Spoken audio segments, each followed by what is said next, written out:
What's up, everybody? Welcome to the live stream. I have got a very fun show set up today. I think so. I'm really just winging it, so we'll see how it goes. But thank you all for joining me. My name is Richard. This is the Tarantula Collective, and we're just hanging out today, talking to tarantulas. Going to show you what I've been doing here in the basement. So hopefully you all will enjoy us. Thank you so much. There's like 80 of you in here already, so that's very exciting. I want to say hi to Kylie and to Bill. Who else did I see that was already in the chat? Darcy's Tea Corner, what's up? Beth Jones, nice to see you. Let's see. There's other people. Tarantula-tastic Enclosures, what's going on, dude? Nice to see you as well. So, hey, hello, welcome. Nice to see you guys. I don't know if you could tell. I mean, maybe if you like follow the channel really closely, you would know this, but things are different.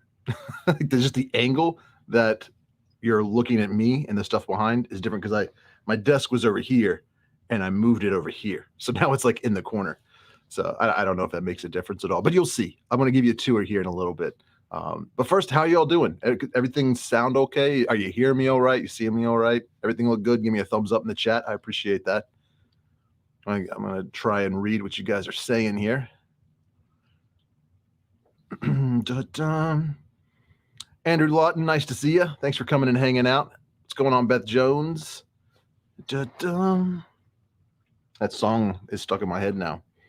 Jackie Green, Cats and Things, how are you?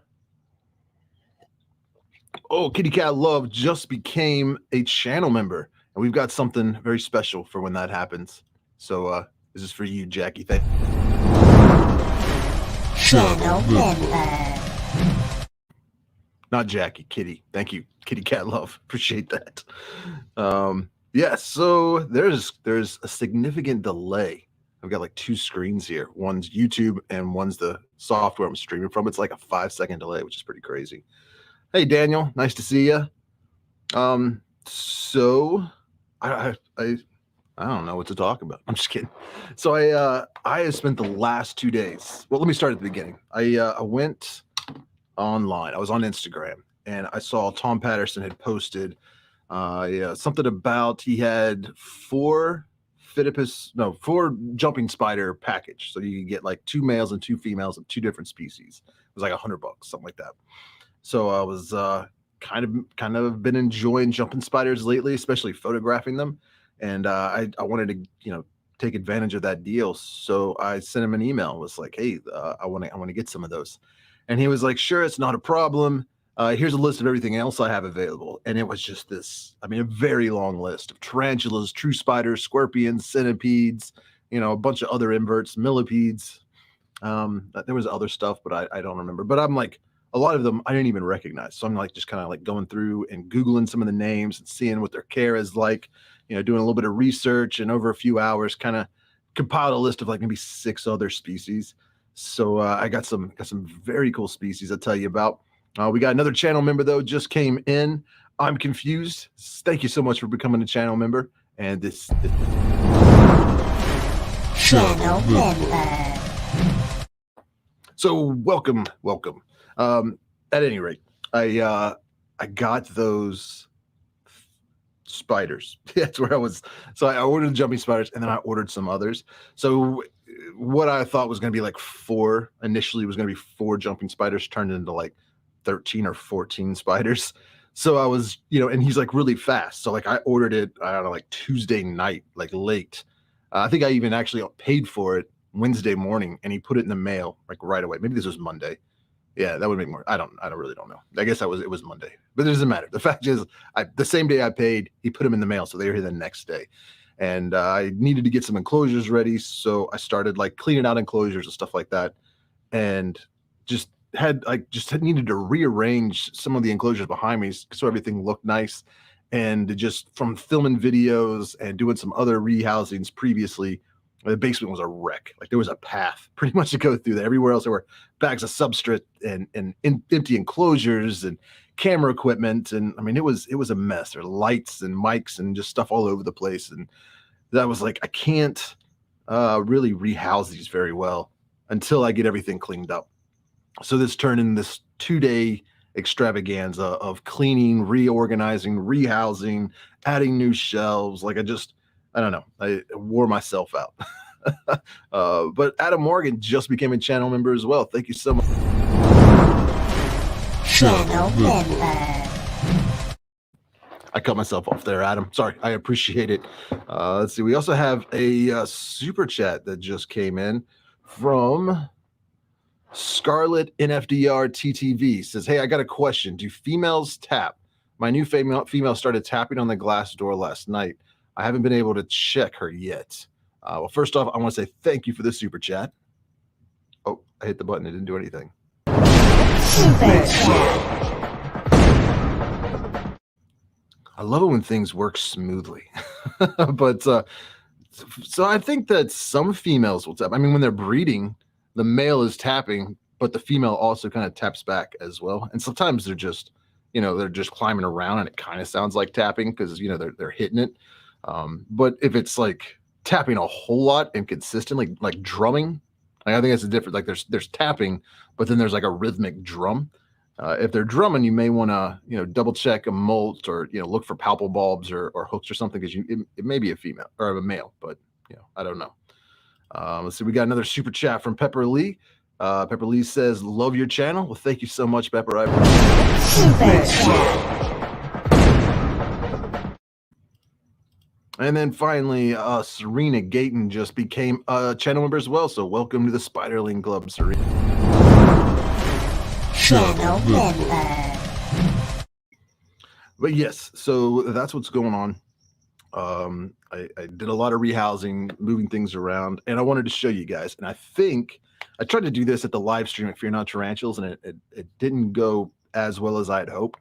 But I think that's just because there was so much going on. There was so many people, and I was trying to do like 3 things at once, and I didn't do it very well. But I've been playing around with everything today, so I think I'm going to be able to give you a pretty decent tour. Just kind of, I don't know, just update you, let you know what's going on. But yeah, so what else is going on here in the chat? What's up, Rocky Mountain Spider Freaks? It's good to see you. Necro says, Richard, have you ever thought of getting wolf spiders like Cosagenus, for example? Yes, I actually I have a few. I'll show you at least one of them today, I believe. And, well, they're pretty small, but I think I have got one. I'm not sure. Let's see what else. Arthropod World says, who am I seeing at the Western Invert Show in Bristol? Not me, unfortunately. But Adam Morgan did just send a super chat, so thank you so much, Adam. I appreciate it. Super chat. Yes. And before we jump into that, since I didn't do a podcast, if you don't know, I have a second channel. It's called the Exotic Pet Collective. I'm supposed to normally until like this summer. I upload every Thursday there. It's usually a podcast. If you don't want to, you can watch it on the YouTube channel. You can also find the Exotic Pet Collective podcast on, Apple Podcasts, Spotify, pretty much anywhere you listen to podcasts, you'll be able to find the Exotic Pet Collective. This summer, it's kind of been hit and miss. It's like every other week, maybe, and maybe like every third week. It's been a little crazy. But once we kind of get back into fall and everything kind of settles down, hopefully it'll be more regular. I've got some that and like the guests that I've been scheduled to have on, there's been scheduling conflicts. I've had stuff come up. They've had stuff come up. So a lot of the times, if there's not a podcast, it's because things fell through and had to get pushed back. But I have like confirmed Laura from Grey Ghost Collection or Grey. Oh, I can't speak. You've probably seen her Grey Ghost. She's an artist. She's going to come on the podcast, talk about drawing tarantulas and other inverts. Jess Arachnid's going to come on. Jeremy Huff will be on sometime in the late summer, early fall. We'll have Dr. Linda Rayer. She's the Dean of Entomology at Cornell University. Will come back on the podcast. Same with Frank Soma from the New York Insect Zoo. There's a lot of people that are lined up. So we'll be kicking that into gear in the near future. So stay tuned to that. If you're not following the podcast, just subscribe to the Exotic Pet Collective YouTube channel or, follow on wherever you listen to podcasts. That would be awesome. And there's like 20 some podcasts on there. So if you're just now hearing about it, you got plenty of content to catch up on. But the reason I brought that up is because since I haven't done a podcast in a few weeks, I did want to give a huge shout out and thanks to the sponsors of the podcast. That is Arthropod Ambassadors. If you're not familiar with them, you can find them on YouTube, Instagram, Facebook. They also have a website, arthropodambassadors.com, and they sell arthropods, obviously. They've got mantises, isopods, roaches, stuff like that. But not only do they sell them, they're also really big into educating people about the importance of arthropods and inverts, and why they're like very conservation minded as well. So definitely check them out if you haven't. And also huge shout out and thanks to Tarantula Cribs, because they're a main sponsor for the podcast. They also sponsor the YouTube channel here and there, and they've got amazing enclosures. So if you need some high end acrylic enclosures, they can be a little expensive, but that's just when you're getting exoterras or any kind of high end enclosure, they are going to be a little more expensive than like your basic AMAC box, but they look really cool. So maybe you can't have your entire collection in those types of enclosures, but like you've got a green bottle blue tarantula or some kind of species that you really want to show off, I highly suggest checking out those enclosures. They're very good, built specifically for tarantulas. But other than that, did you ever get your hands on an Ephobus marinus? No, kitty cat love. I don't believe that I have. I'll have to check my slings though. There was got an influx of tarantulas. If you've been following the YouTube channel, you've seen it. Right before, I brought a lot back from Fear Not Tarantulas, and I got a couple of other businesses shipped some to me earlier that month. So, it was the collection grew.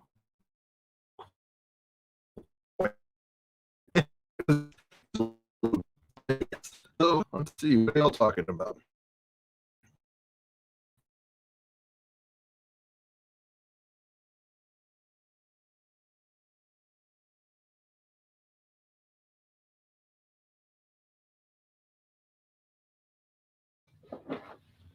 Sorry, guys. I don't know what's going on. We're lagging out. Let me see if I can fix that. Yeah, hopefully that did something. I don't know if it will or not. So, anyways, we are back. It looks like I'm doing well. Everything looks well here, but man, that picture is very pixelated on the live stream. So I'm gonna try and fix that. Yeah, this is terrible quality. I'm very sorry, guys. But yes, so I'll get back to the chat. What are you all talking about? I thought it was me lagging. No, Andrew, it is totally me. I don't know why everything is optimized. Like I spent an hour and a half making sure this was all set up. That looks like the quality's starting to come back. So I don't know. I can't figure it out. It might just be the crappy internet we have here in West Virginia. But what can you do? Let's see. My daughter just received her first tea for her 5th birthday. She is watching from another room. Her name is Lillian. She wanted me to send you pics on Instagram. Well, hello, Lillian. Thank you for watching and congratulations on your first tarantula and happy birthday. Moon over Miami says I'm still lagging. Hopefully that fixes it. Let's see. Hi, Richard. Greetings from Finland. Hello. Tarantula Haven says it fluctuates. Yep. Yes, it does. I'm glad to see you are back, Alex. You got your internet turned back on. You gotta love Xfinity. They did me like that. I guess it was probably last year. There was an issue with the wires coming into the house, and instead of calling me up and being like, "Hey, we need to come in and work on your internet," like the wires, they just turned it off and waited for me to call them and be like, "Hey, what's up with my internet?" And they're like, "Oh, we need to schedule a repairman to come out. He'll be there in 3 or 4 days." It's like, what the hell? So yeah, what can you do with them? Oh yes. So Alex, everybody say hello to Alex. It's awesome to see him in here. There were some other things I was wanting to talk about, but I think first, since we've got 128 people in here, I'm gonna go ahead and get things set up to give you guys a quick look around the basement. If you've seen any of my other two, I guess it was a while ago, I did a video kind of like a tour of the Tarantula Collective. All that work, and it pretty much looks the same, but there's some differences. So you may enjoy seeing this. But to do this, I gotta get really fancy here and set up a second camera to take with me. So just bear with me a moment while we get that done. Make sure I'm not missing any super chats or channel members or anything. Looks like we're all cut up there. All right, so we're going to, I had this all set up and ready, and then I started texting my wife. So just bear with me a moment. We'll get everything up and going. So let's see. My X intermediate is a juvie, but just molted and has hints of purple on the abdomen and carapace. Does that mean he's definitely a boy, or will they mold out those colors? I don't think it means they're definitely a boy. My X intermediate also, so like my Xenethus Monis does that. I think that's just kind of like what they do early on. But I mean, I don't know. I'm not a, ask Bill. Bill Stokerby's the one. His is a Nethesis. No, he's a Formictopus freak, but I think that probably he knows a lot about Xenethus as well. But yes. Oh, we got one more super chat. We'll take care of that before we go on the tour. So this is from Zatalo. Thank you so much, Zatalo. Super chat. What is your favorite Pampho? Oh, that's tough. Probably the one I'm most attached to is the Pamphobetus vespertinus, but that's just because it was my first one. I got a big feisty girl. I'll show you her in just a moment. So I'm getting everything set up. Let me add the camera to the stream. Don't want to be able to hear it. There we go. All right. So let's see. All right. So we got the tour cam. You're seeing the inside of my computer. It's very fascinating stuff. Look at that. I don't know what most of this stuff does, but it's pretty cool. It looks cool. Like, what is this? I don't even know. Is that some kind of fan? It just lights up and spins. I don't know. I probably should have paid a lot more attention when they were building it. Corey Gregory says, what part of West Virginia are you from? I am from the Northern Panhandle, up like about 45 minutes from Pittsburgh, kind of right, that little slither of West Virginia in between Pennsylvania and Ohio. But we're going to have to switch up headsets here. I don't even think I can hear anything, but just in case. All right, so you'll stop looking at my computer. This is, I got to turn this on so you guys can hear. This is the computer. This is not the computer. These are cameras, like all my camera stuff. Hey, there's Laura Grey Ghost, who's going to be on the podcast. I don't know if you can see that. Those are some of her drawings back there. Little jumping spider kind of hiding. Very talented. Definitely enjoy her work. If you guys, everything, you can still hear me, right? I'm going to make sure everybody can still hear me all right. So I am kind of doing something a little bit different, but we'll move over, back up a little bit. This might make a little bit more sense. With this, this little rack right here, that's where my computer desk was. Now the computer desk is over here in the corner. I got thumbs up in the chat, so I guess you guys can hear me okay. Yes. It's back to the 2G. Oh yeah, okay. I think everybody's. Oh, I got chat here. Did I do that? No, that does not work. All right. So up here we've got really bad lighting, but these are a lot of my juveniles, all tarantulas, some spiderlings. This Faunapelma blue Samani, the blue form just came out. Of course, you can't see it. Oh wait, I got a flashlight. I wonder if we can see any of that blue. Not really well. You can kind of see it. It definitely has a blue tint to it, which I'm very excited for. Down here, we've got some more juveniles. This is just kind of a rack of these. And then in here, a little Orthonochinae, species fan K, Bon K. And then up in here, we've got a little jumping spider. I don't know if you can really see it. This is a Carabiner versicolor in here. And then down here we've got, these are some more of the little baby jumping spiders that just came in. So I ordered 4. He ended up sending me like 7, which was very cool of him. Here we've got all the little mantises. Those actually came from Arthropod Ambassadors. They sent me a nice little care package. So I made a video on those if you want to see more. Now this is my Monocentrophus balfouri communal, and you can actually see a couple of them kind of hanging out way out there in the back. They're doing their thing. They're outgrowing this enclosure, so I need to make another one. I've actually started on it. So this is my Florida bark scorpion communal, and it's in the middle of the day, so they're all hiding. There might be one sometimes. No, there's nobody here. Now this is the giant fishing spider, which, oh, there it is. Let's see, it's webbed up a lot of, well, you can't really see it. I mean, I can see it, but I don't know if you can make it out. It's kind of behind the webs there at the top. And it's definitely a big spider. Here I've got a Heteropoda boyi. I mispronounced it last time, but a lichen huntsman spider, and it pretty much stays behind that cork bark there. We got a little scorpion here, Asian forest scorpion. This is the centipede's enclosure. It usually only comes out at night.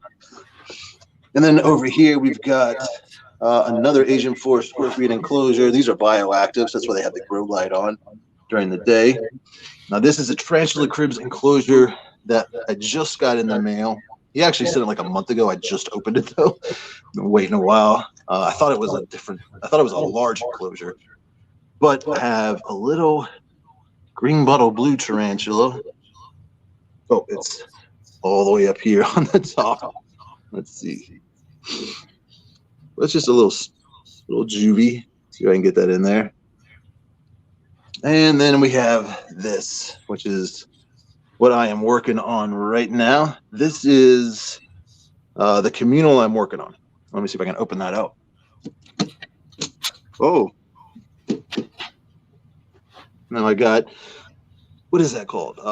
Excavator clay. It's still drying, but I got like this rock from the pet store.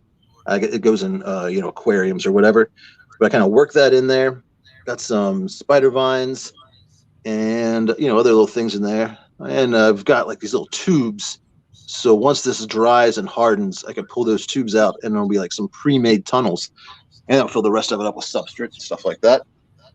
And this was an idea I got from watching Reptiliatus. Diane did a scorpion feeding video, which I thought was really fascinating. And I noticed that he was keeping all of his hot scorpions in an enclosure. I was like, that's a pretty good idea. Not only does it like keep them extra safe, so if somehow they were able to get out of their enclosure, they're now trapped in a larger enclosure. But as you can see, it's 82 degrees in there. They like it a little bit more on the warmer side. A lot of these are like fat-tail scorpions, bark scorpions, just they're desert scorpions, so they like it warmer. So these are just LED lights. There's no heat there, but this is like this little heat lamp, I guess you could say. So just not even LED lights, they're just like little red fluorescent lights. So it's not like all heat.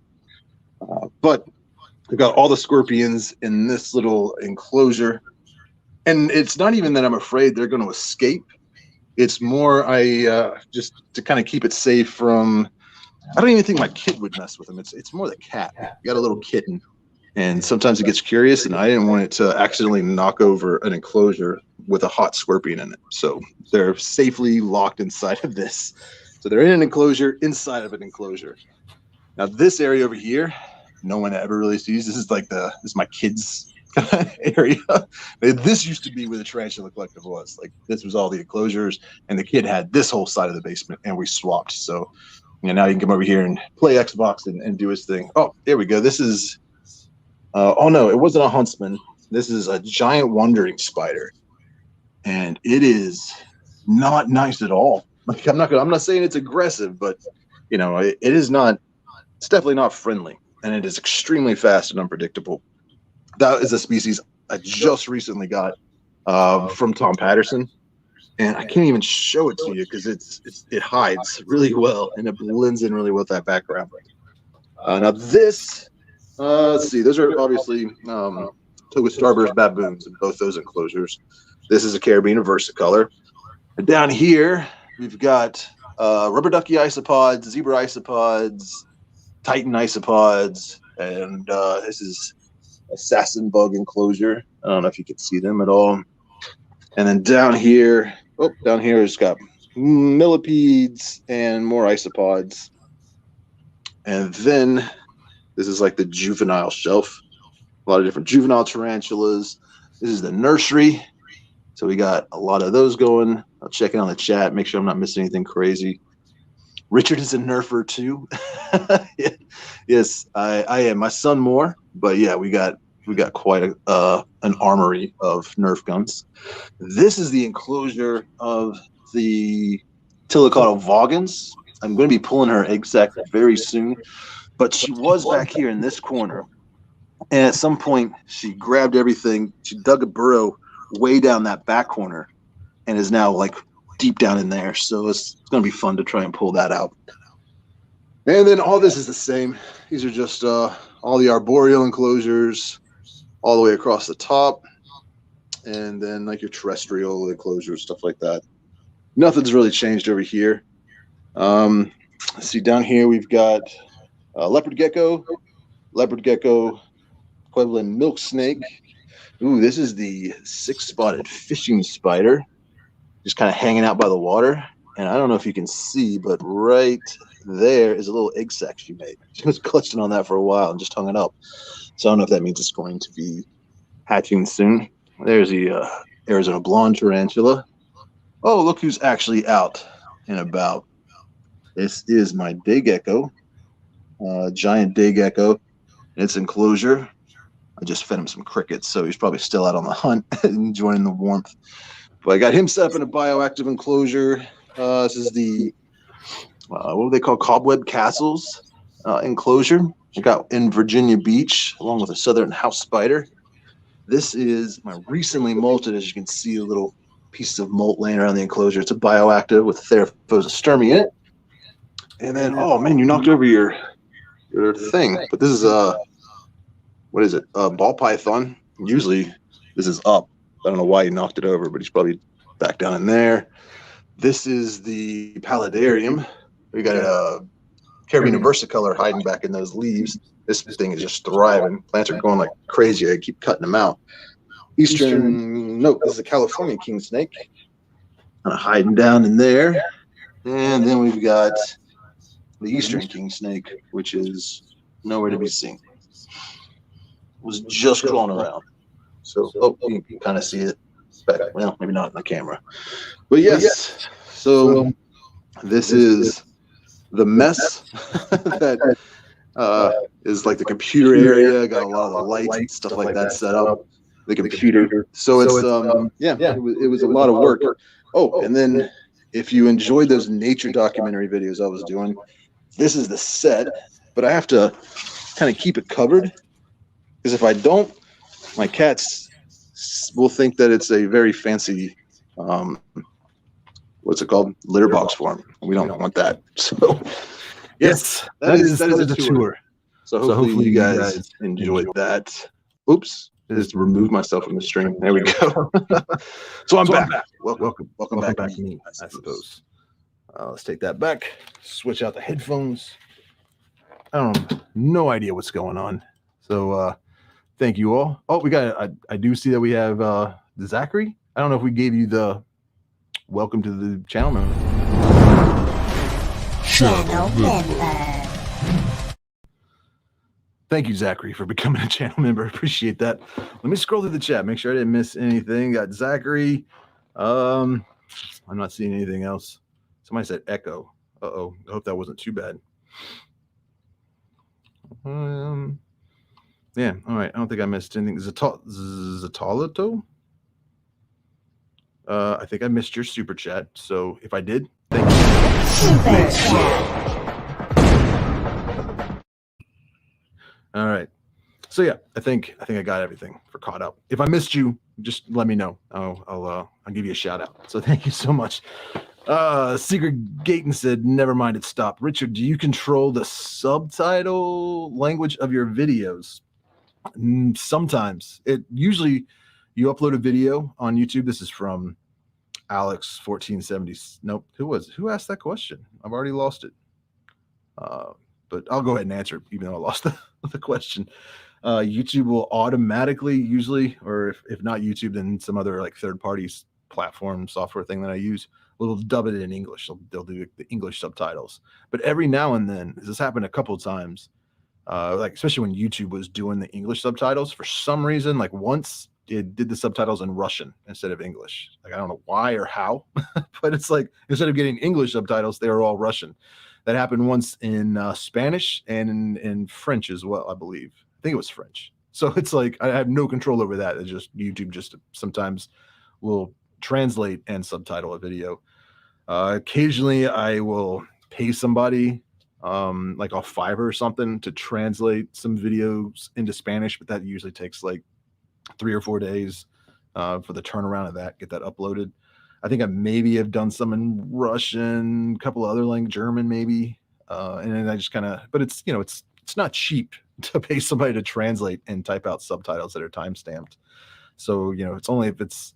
I think that there are people like if it's a video where I see that like in the analytics are a lot of people that speak German that are watching, then I'll try and get subtitles in German. But I also have a link. I'm not sure if it's in my videos anymore, but I think I still am subscribed to this service called Amara or something like that, where like up to 20 people can join on that little platform and translate. Like if you just kind of want to help out, you speak, English is like your second language or something, or you know Spanish or French or some other language, and you want to help kind of translate, So if you're interested in that, I'll make a post in the community page here on YouTube. If anybody wants to join that, kind of help me get some of these channels subtitled. But yeah, I wonder if there was more to that question. But yeah, so yes and no about the control. Oh, let's see what we got. That Reptiliatus video was crazy. Yes, it was. Man, Tarantula cribs looks amazing. I wish it was easier to get them as a European. Yeah, I know. It really kind of sucks that they're locked in there. And I'm way back in the chat. I just realized. Let me scroll down to the bottom. Is there anything like holding experience? I'm not sure what that means. Maybe there is a question to something else that was previously in the chat. You guys are just talking amongst yourselves. This is awesome. I'm very excited.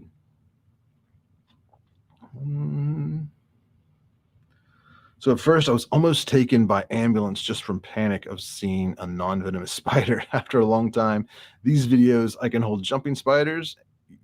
You truly help people. Thank you. Well, thank you so much, Sylvia O'Donnell. That's nice to hear. I'm glad. And I got these jumping spiders, and I've been reading a lot about them because I, in the past, have not had a whole lot of luck with them. So I've been looking at different ways of keeping them and, feeding them, making sure they got water and stuff like that. Just trying to figure out how best to keep them in captivity. And it's hard with jumping spiders because they only live 12, 14 months. They have a short kind of lifespan. And most of them that you get, unless you're buying from somebody that's regularly breeding them and selling them, a lot of times you buy them, they're wild caught. So you get an adult and you don't know if it's like just molted into its adult stage or if it is it's at the very end of the adult stage. So even if you're keeping them perfectly well, they're just old and they die. And so I've been really worried that I wasn't sure if I'm just I'm getting an adult and it's only living a few months because it was that's all the lifespan it had available, or if I'm doing something wrong with my husbandry. So I've really kind of been, doing a lot of research and studying that, and I don't know where I was going with this story. Oh yeah, but as I was doing that, and I don't know how true any of this is, but there was some articles talking about how you can, because jumping spiders are highly intelligent. They've got really good eyesight, so they can recognize you. And there are people claiming that they have been able to kind of train their spider to do tricks like jump and stuff like that, like on command, which I think is pretty cool. I don't know if it's true or not, but I could definitely see them at least kind of having like a Pavlovian response kind of generated from, introducing stimuli. And it's like, when they do this, that means I'm about ready to get something to eat or something like that. So I don't know. But the reason I was telling all this is because in that article, they were saying that you want to take them out every couple of days and let them walk around your desk and handle them and stuff like that. So they get used to you and they start to recognize you, know that you're not a threat. And the more you do that, the more calm they become and the more they'll interact with you and not just try and run and get away. which I'm going to have to start doing, because when I got these in from Tom, I was opening them, trying to get some. Actually, I was just trying to photograph. I didn't want to do any video because everything was such a mess at the time. Like just the room, I was like, I don't want anybody seeing the room in such disarray. But I was trying to take some photos, and they would not stand still. And I think that's because they're freaked out. They just got let out. They just got shipped across, a couple states and let out that tiny little enclosure, and they were just jumping around like crazy. It was very difficult. So I was like, I let them chill for a few days. Then I read that, was like, well, maybe I'll like try to interact with them for a few weeks and let them know that I'm not a threat. I'm not going to eat them or hurt them. So maybe they'll be a little more calm during the photography. But we did get a new channel member in, so thank you so much. Darian Solomon, welcome to the Spiderling level of channel membership. Channel member. And just so you know, as a channel member, you get early access to videos as long as I get them done before it's immediately time to make them public. And I haven't done it so much the past month or so just because things have been crazy, but I record like behind the scenes videos or just kind of like quick update videos just for channel members, whether you're on Patreon or here on YouTube. And I post those on the channel, on the YouTube channel, under the community tab that we post just for members that only members can see. And I put those same posts in the Patreon group.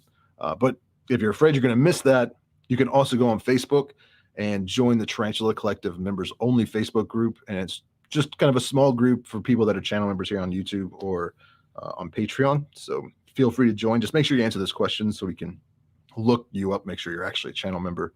But I got another super chat as well. Let's see.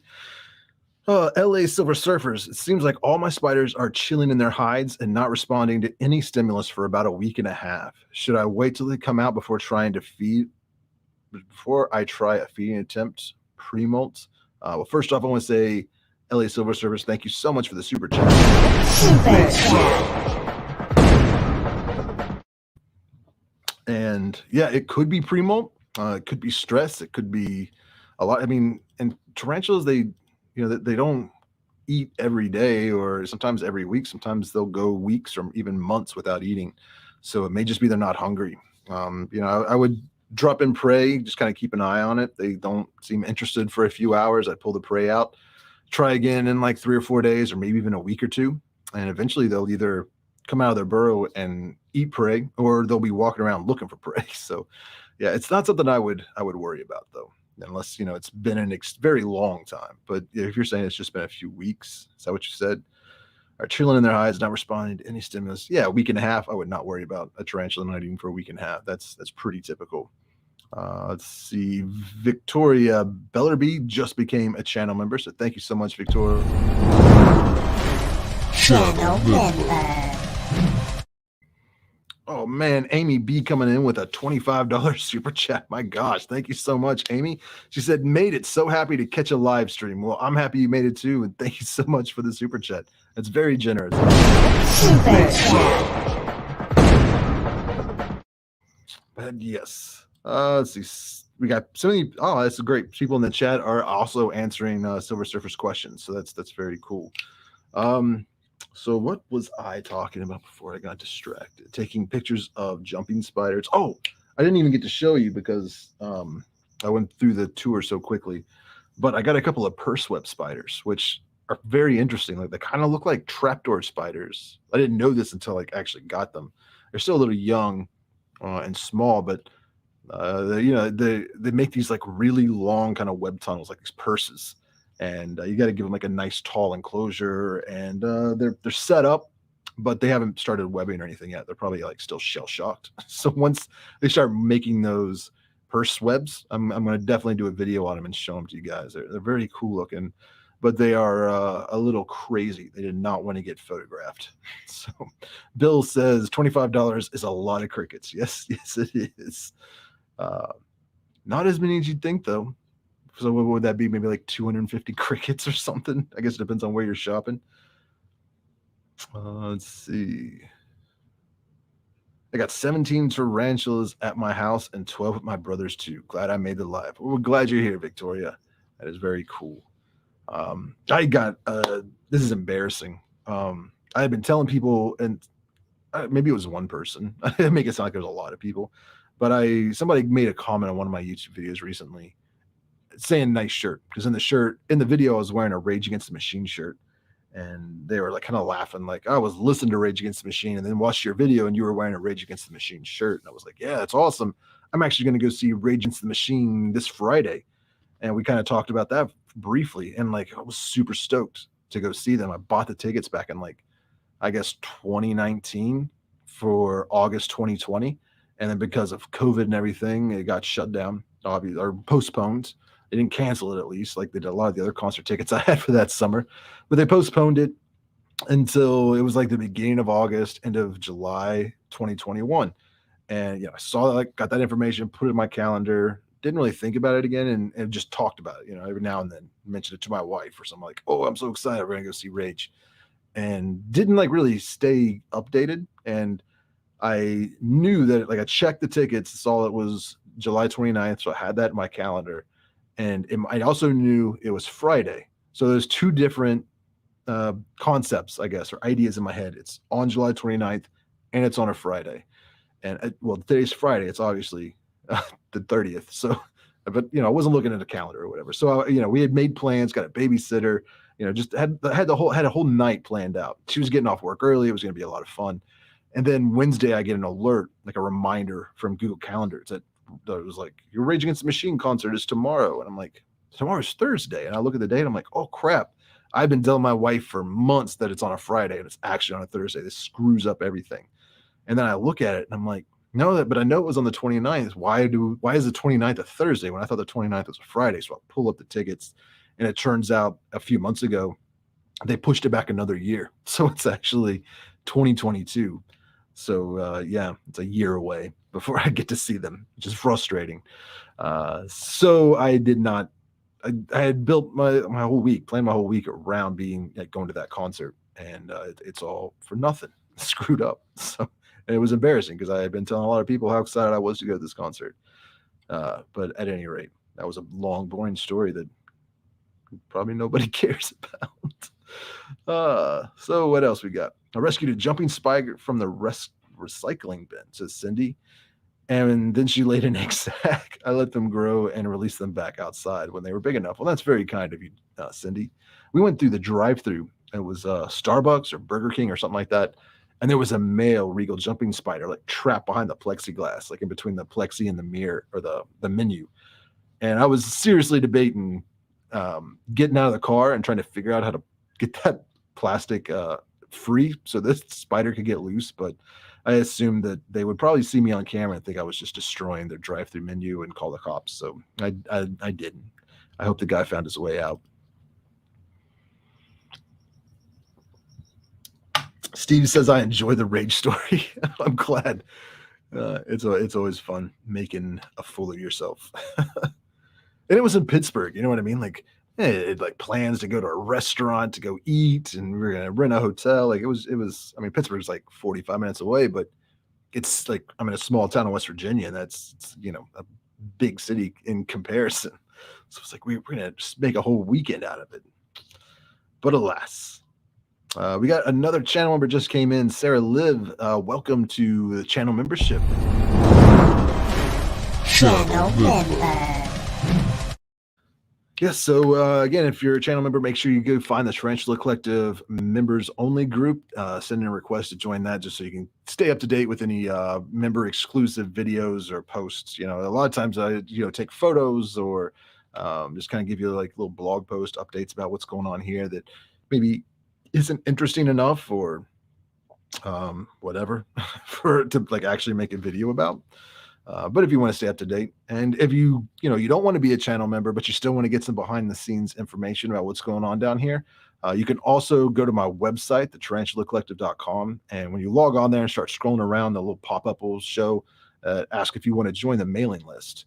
Sign up for the mailing list, and my goal was like every other week send out a newsletter. It's more like every 4 to 6 weeks, but it does kind of give you like an update on what videos have come out recently, what's going on, what future plans are, maybe a little behind the scenes information. So if you want to get some extra info, but you're not really able to become a member or Patreon supporter or something like that, that's totally cool. Just sign up for the mailing list and you'll still get some behind the scene peeks that way. You could still have done the weekend. I know, Andrew. it's a secret. Hopefully nobody's watching. We're just gonna go like hiking and stuff like that. So the exact opposite of going to the city. I just don't want my kid knowing because then he'll want to come with us. He's probably watching right now, like, oh, I knew it. But yeah. Let's see what else is going on. Tarantula season down here in New Mexico. Lots of males looking for love. That is awesome, D Professor. I'm actually going to be going down, not New Mexico. I'll be in southern Arizona. I guess that's southwest Arizona, the end of September. So hopefully we'll have a meetup like in Tucson or Phoenix or something like that. So if you're in the area, love for you to come out. It'd be nice to meet you in person. Let's see. I drew you a star on the sidewalk outside the local Chinese restaurant. Superstar. Okay. I have no idea what that means. What's the average price for a juvenile Grammostola pulchra or pulchripes? Pulchripes? I can never pronounce that right. That's tough. I mean, what country are you living in? That's the first thing we would have to know. Nicholas, if you're in the U.S., I mean, but even then, what's a weird thing about pricing spiders? I'm sure you all already know, but if it's, I mean, it could be a G pulchra, but the difference in price of like an eighth of an inch or a quarter of an inch and 1 inch is quite drastic. So the bigger they get, the more expensive they become. Like the more well established they are, the healthier they are, stuff like that. He says he's in the U.S.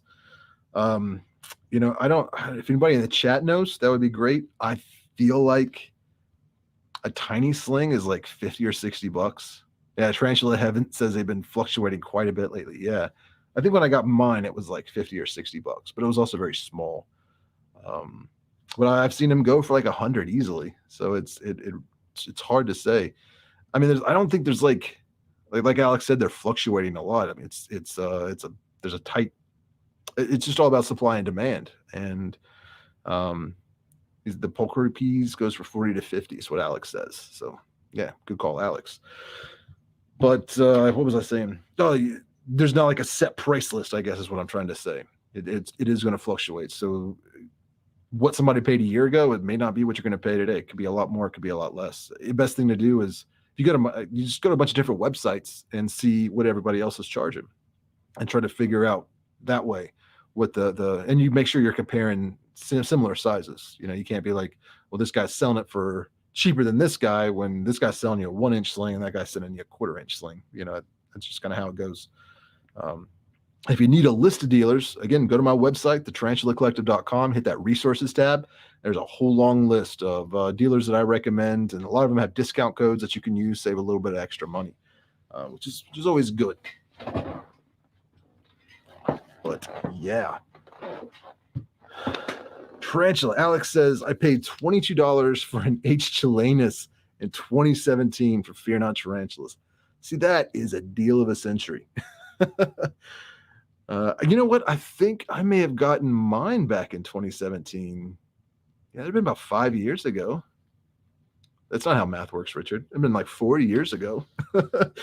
So we may have gotten chilenuses from the same egg sac, because I think I got mine from Fear Not as well. And they weren't that expensive, but they're like, after that, they just disappeared. Nobody had them for a long time. And unfortunately, Alex already knows because I talked to him. Mine molted out male. I think I just checked it yesterday or the day before when I was doing all the rehousings and cleanings and stuff. And it's beautiful. It's like very black right now with very bright red, flames on it. So I'm definitely going to get some new pictures of it, but they're very pronounced hooks. So it's definitely a male, but I've reached out and I think that I've found someone very exciting that you guys are going to appreciate that has a couple of females, but one of them that's definitely ready to breed. So I'm going to send her out. I'm going to send her out the mail here in the near future. And there'll be videos on both sides of the whole experience. So I'm very excited for that, but I don't want to give too much away. She had many of them then. Yes, very true. Well, we got a super chat from Kenneth Andrews. Says, I bought 2 Versicolors and a Regalis, and they died in a few days. I don't know what I did wrong. Everything else is thriving, even my Metallica. Are they fragile? Well, first off, just want to say, Kenneth, thanks for the super chat. Super chat. And Versicolors can be fragile, especially when you're getting really small slings. It's kind of just the gamble that, the smaller the sling, the more of a gamble it can be. because sometimes you could do everything right and they're just weak. They either a runt of the egg sac, or they didn't develop correctly. There could be other issues, and they're not strong enough to survive, so they end up kind of randomly dying.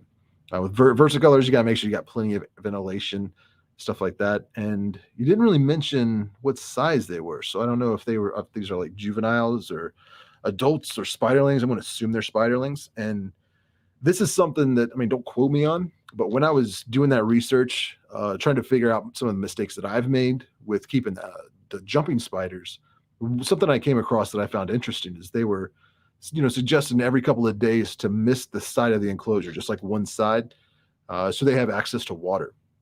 They were saying, like, in nature, like out in the wild, they prefer more of a dry environment, but they will seek out moisture when they're thirsty. So they'll go somewhere that's shaded, that has got, they just drink water droplets. And the person that was writing that blog post was saying, make sure that you use a fine mist when you spray the side of the enclosure. If you use like what I normally use, I got like one of those big, it's way far away, I'm not going to go get it, but like a big spray bottle, it puts huge droplets on there. But they were saying the water tension on those large droplets, if it's larger than a quarter of the size of the spider could actually drown in that water droplet. Like, I don't know if that's true or not, but it kind of makes sense. If that just like it gets on the fangs or around the mouth of the jumping spider, and just the surface tension of the water stays there, may be difficult. It may drown. I don't know. But they were saying to avoid that, use a very fine mist. So like arthropods and ambassadors sent me like a little pump bottle, just like kind of push down on it, and it's usually right there. I don't know where. Oh, I'll grab it. I know where it is. This little guy. I mean, when you look at it, you know what I'm talking about. I'm sure you've seen these before. But it does like a nice fine mist. Yeah. So that mist is not going to drown a spider. So I guess what I'm trying to say is that maybe if you missed the side of the enclosure or something like that, too much water got on them, or they got, maybe they drowned. I don't know. That's probably not what happened, but I just found it interesting reading that in the article and wondered if that might explain some of the spiderling deaths we see. Samuel Ossa became a spiderling member. Thank you so much for joining the channel membership. I appreciate that. Channel member. Let's see. Everybody's saying, what are people saying? Nothing. Looks like my glass cleaner bottle. Yeah, I think that's pretty much what it is. I've also seen like people put essential oils and stuff like that in them. This was obviously clean. It wasn't used for something else beforehand. But yeah, those they're inexpensive. You can get them pretty much anywhere, and they work well. I use that to mist the mantises, the jumping spiders, and I've been using it for my slings as well, because some of those sling enclosures are too small to have like any kind of water dish in. So I just kind of spray a little bit of that mist on one corner, on the side, or on their webbing, and that seems to be working really well. Darcy said it's a fine line between ventilation and humidity for the Avix. It's very true as well. I drill holes on two sides, especially with the small ones, like little dram files. But I just got this enclosure in. I showed it to you briefly, but this is, it's hard sometimes when you look at these on the websites to like get an idea of their actual size. But this is what I got my Caribbean versicolor in right now. And this is probably a little big for it. I probably moved it in this a little bit too soon, but I was really excited because I just thought this was adorable. I'd never seen their small enclosures. I just kind of got the sliding door there, so she can web up all the way around here, and it won't be bothering her. And it's got good side ventilation, so it's got cross ventilation, but it also has some on the top, so it doesn't get too humid in there. And as you can see, a little bit of mist that's just from that little spray bottle. I just went, psh. It's got a little bit of water droplets on the side, but I also include a water dish. But it's thriving. But when I was setting that up, like building that little enclosure and moving it in there, I was like, it's almost like this enclosure was built specifically for the Caribbean versicolor or like little Avix. Because that's, if I were to build my own, that's pretty much exactly where I have built my own in the past. That's about where I put ventilation. So, I mean, That seemed like a good enclosure. Bill Stokerby became a juvie. Well, thank you so much, Bill. I appreciate that. He's also a moderator. He's everywhere. So thank you for all the support and the help out, Bill. Man, it's I couldn't do this without you, dude. Channel member. He's also a genius because he posted a picture online the other day of his air conditioner or something like that next to his bed, and there was a coffee pot right next to it. I was like, that is brilliant. I am going to move my coffee pot into my bedroom. That way I can have it on like where it auto brews. I'll wake up to the smell and sound of coffee every morning, and just it'll be readily available. I don't have to like walk across the house. Can we see the velvet soma? Velvet soma. What are we talking about?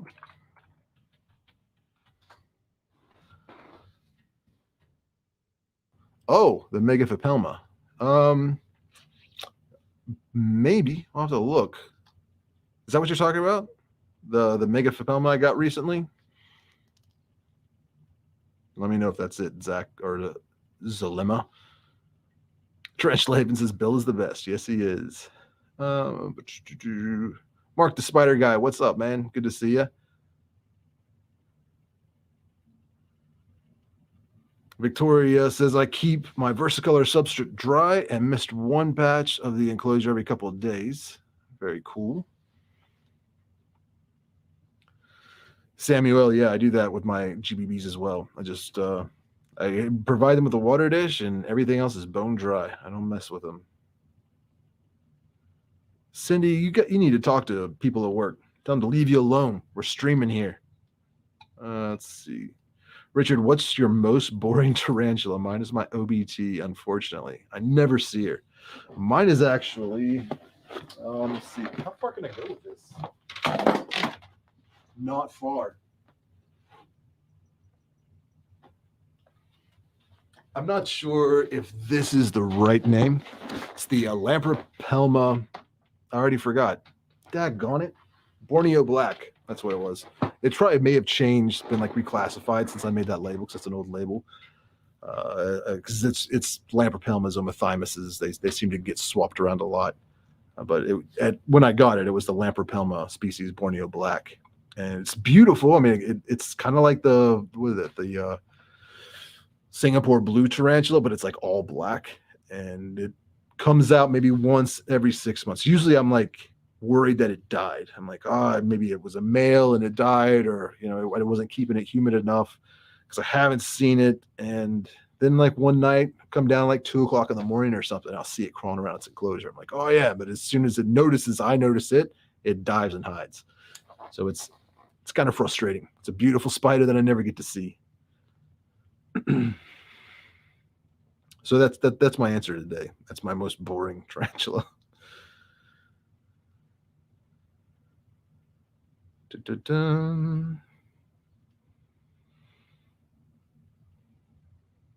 Thurman Merman says, I love this channel. Oh, thank you so much. He says, I want a Borneo Black so bad. Yeah, they're cool when you see them. And it may just be, sometimes I think I make their enclosures like too comfortable. If that makes sense. Like I try to build it to how they, because especially when you're getting a spiderling, as it goes from a spiderling to a juvenile, you can like learn how they prefer to live, like where they build their webs, where they hide, just kind of like how they behave. So I notice, like I pay attention to that, so that when I move them into like from a spiderling to a juvenile enclosure, I will build that juvenile enclosure with their kind of preferred behavior in mind, to kind of make it a little more optimized to how they like to, like how they feel comfortable. So by the time, and I raised this one from a sling all the way up to an adult, and it really seemed to like to kind of hide behind cork bark and build these, dirt curtains and stuff like that. So the way I made its enclosure is like a rounded piece of cork bark with other cork bark on the side, but it could like pretty much just go straight down and then have a lot of room to burrow. And it was probably ideal for that species, but not ideal to view it, because now it can be perfectly comfortable and even like kind of hanging out, but still be completely out of view. which I guess in the long run is better for the health of the tarantula. It just means I don't get to see it. Darcy says, for me, it's my Balfouri. I never see either of them. I've got the communal, started with 4. One kind of mysteriously or randomly died. And I don't know why. I think it just was, it started to molt and it flipped over on its back. Nobody bothered it, at least that I saw. It just never molted and just ended up dying, which was sad. But the other 3 have been thriving. Before I had that communal, I had 1, and they're about the same size. And I really have been debating taking the 1 female I have and the 3 in the communal and putting them together in the communal that I'm building. I showed you earlier. But I've heard a lot of mixed reviews and a lot of people saying that does not go over well. So that they may end up fighting or when getting eaten or something. So I think I'm just going to keep the one I have separate, and then just move those 3 over into that enclosure.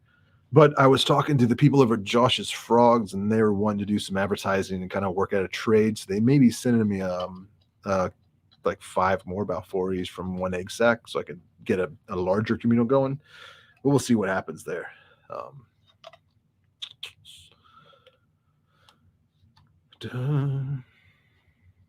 I have 19 tarantulas. I want to round it out. What should I get? I have both old and new world. Ask Cindy Ward. Oh man, that's tough. Got both old and new world, and you need to round it out. Obviously, if you don't have a green bottle blue, I'd suggest that, but I bet that you do. Gremistola Polker is awesome. Aphonopelma calcodes, Brachypelma auratum. Those are all the Harpactira pulchripes, or however you say that, pulchripes. It just seems no matter how I pronounce it, there's always somebody that's like, that's not how you say it. You say it this way.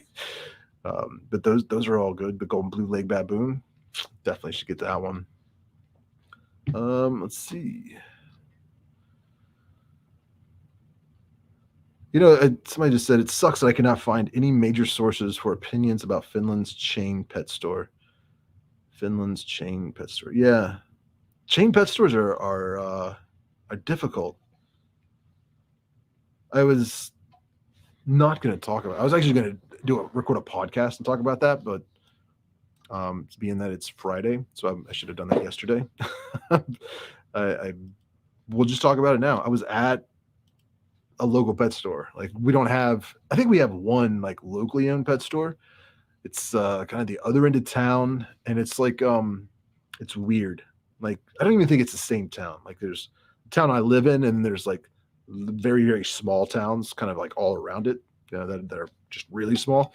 And there's a little business there that has it's like half of it's a gift store, like buying like tchotchkes or whatever those are, like bric-a-brac and glass collectors plates and stuffed animals and stuff like that. Like a gift shop. And so like half of it's a gift shop, half of it's a pet store. And from what I understand, like the story was, it was like a husband and wife wanted to start their own business. So I think he opened up a pet store, she opened up the gift shop kind of in the same area, like the same building.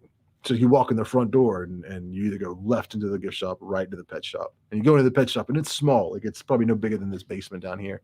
And they've got some fish and hamsters, stuff like that. A lot of like dog food, and they've got crickets and some feeder mice, but like that's about it. Like it's not like, I don't want to say it's not a full-fledged pet store, but it's a very small mom and pop that just doesn't have much beyond the basics, like the bare minimum stuff that they would need. So they don't have tarantulas or anything like that, but we do have national chains like Petco, PetSmart, Pet Supplies Plus, stuff like that.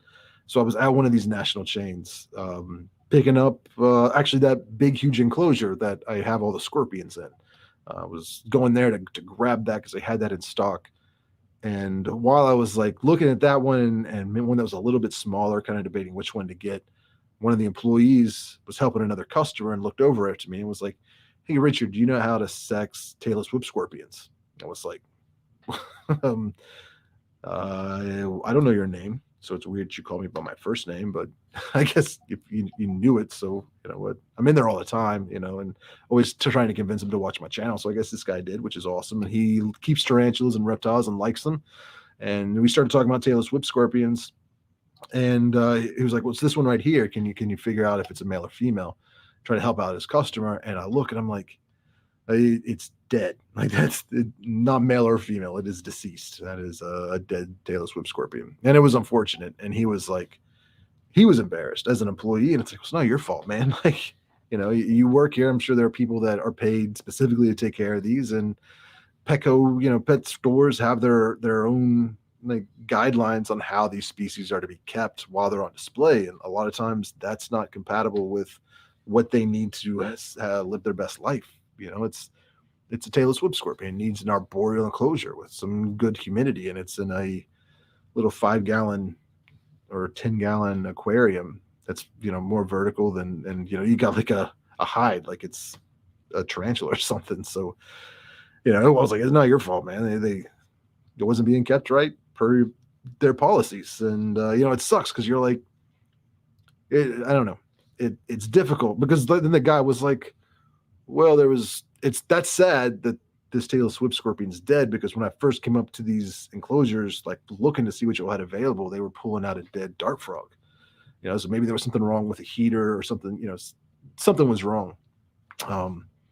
But it's like part of me kind of gets upset when I see stuff like that, or maybe not even that specific instance, but you go in there and you see they've got ball pythons and they've got geckos, like leopard geckos, which really aren't. I mean, there was like 12 of them in one enclosure, or iguanas. They got a whole bunch of baby iguanas in one, and it's just, they are keeping them with the most important thing being that people can see them, so that they will want to buy them, and kind of like keeping as many, keeping it as many in the smallest space as possible, so they have more room for more species, I suppose.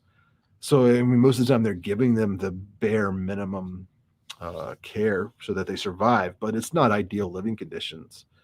And like, there's this, sometimes I just get frustrated. I'm like, you guys aren't really selling cats or dogs anymore. Like, you stop selling cats and dogs, and like you're now focused on adopting. So you work with like local animal shelters and stuff like that to have cats and dogs in your store, but you're still selling snakes and spiders and stuff. And I was thinking to my, like, after I left, like, they really shouldn't be doing that. And why would somebody go? I mean, that's obviously done some research or something. Why would somebody go to a chain pet store to buy an exotic pet? And then like I just kind of realized, I guess, that that's probably the only place they know where to get it. I know first tarantula I got was from a pet store, because I didn't know that you could buy them online or anything like that. And you go to these pet stores, and it's almost kind of like going to the zoo, except maybe you can take one home. It's like there's snakes and there's reptiles and there's turtles and there's spiders and stuff. And so I guess it's a bittersweet thing. Like, it sucks that they're selling them and they're keeping them in these poor conditions, and they're given bad information sometimes. Like, they're not doing maliciously. It's just, it's what the company is providing them. Corporate is telling them to tell customers, and corporate telling them how to keep them. They're just following their guidelines so they can keep their job. So yeah, I just been thinking about that since that happened for the past couple of days. Like, is what they're doing good or bad? I guess is what it comes down to. Like, it sucks because I don't even know how many animals die from poor husbandry, just waiting to get sold in there. So that's bad. But then it's also good because they're introducing ball pythons and just other exotic pets to people that may never have even considered or had the ability to keep them before. Like, maybe it didn't cross their mind, or if it did, they wouldn't know where to get them. So yeah, it's good and bad, I guess, is where I was coming. But we got a super chat from I Am the Joker. Richard, my friend, has 2 bumblebee slings, Theraphosinai species, Colombia. He would sell one to you right now. If you want, let me know if you want his number. Well, thank you so much for the super chat. Super chat. And I will have to think about that. Like, I definitely want to get one. I don't know if I can spend money right now, and I also just got a huge influx of new species, so I don't want to I don't want to add too much too quickly. Because as you saw in the tour, things are, well, I had that whole shelf that I just added, which had like the Balfouri Communal and the Scorpion and stuff on there. There were some empty spaces there because I am getting some poison dart frogs in the next week or two. Company out of Houston's going to send some. So I needed to make space to have that enclosure set up. I think that's where it's going to go at least. But yeah. Alex says it's bad. Chain pet storage should really only sell food and supplies. I feel like if you want something exotic, you should have to go out of your way to acquire it. Yeah, that's not a bad opinion. Hey, Richard, General Rabbit says, does your curly hair burrow? It depends. When they're spiderlings, like it was weird. Like when they were spiderlings, the Tilicoidal albipilosis burrowed a lot. But then they became like got into that juvenile stage. Now they stay out on top like all the time. And when I had my adults before it matured male and ended up dying, it was like half and half. Like for a couple of weeks, it would be just out in the open all the time. Then it would burrow, and I wouldn't see it for a while until it would molt, and then it would come back up. So it's kind of back and back. Let's see.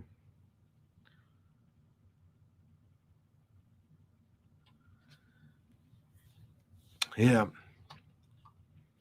it's a like selling exotics at chain pet stores is such a touchy subject. I mean, it's controversial, I guess. Some people love it, some people hate it.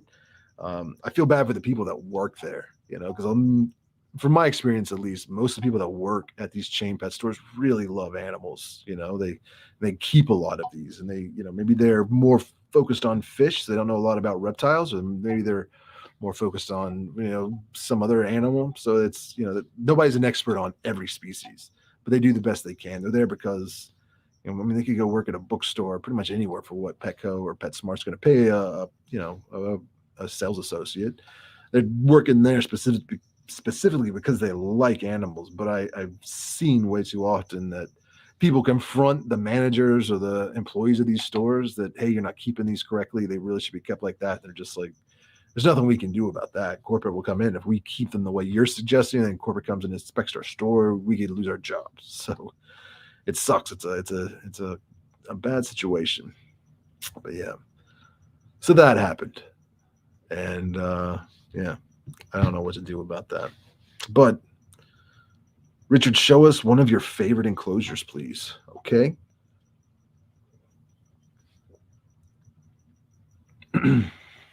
I can do that. Just gotta give me a second to get this thing set up. But it does some. I don't know how in my mind it transitions very well. But I was talking about getting.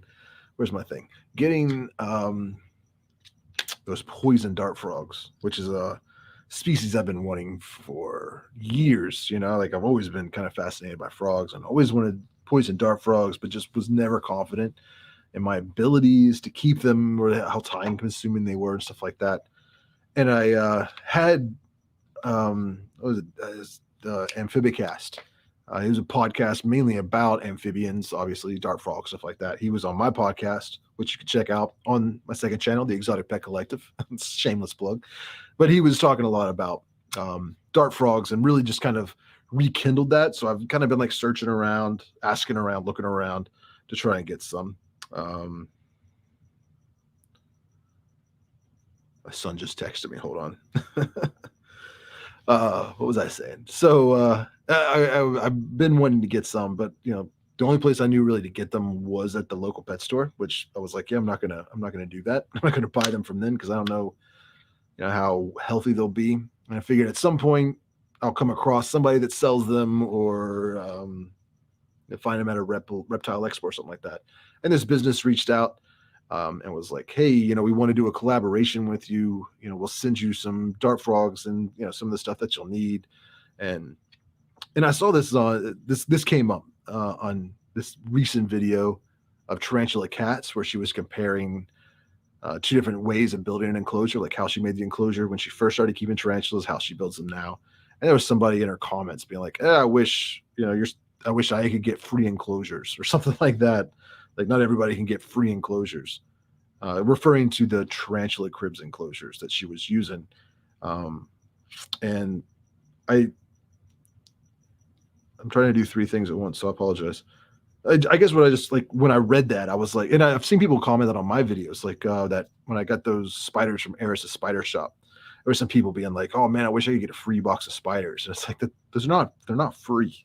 Like if you think they're free, I haven't gotten free spiders in a long time. There's always uh, it's always quid pro quo. You know, like I have to ask myself constantly: is the juice worth the squeeze? Like I think that's something I would see Casey Neistat talk about all the time when he was talking about getting sponsorships on his channel and stuff. It's like, you know, it's they want the advertisement. They're you know you're gonna be talking about him in a video with thousands or tens of thousands or even hundreds of thousands of people watching that are potential customers.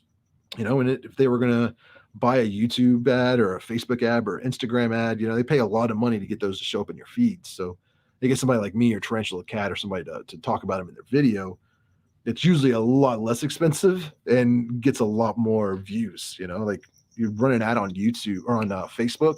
It's a 30-second ad. If they watch 3 seconds of it, YouTube counts that as a view. I mean, Facebook counts that as a view, and they charge you for it, even if the person watched 3.5 seconds of your 30-second ad. So they didn't even know what you're selling yet. You still got charged for that ad.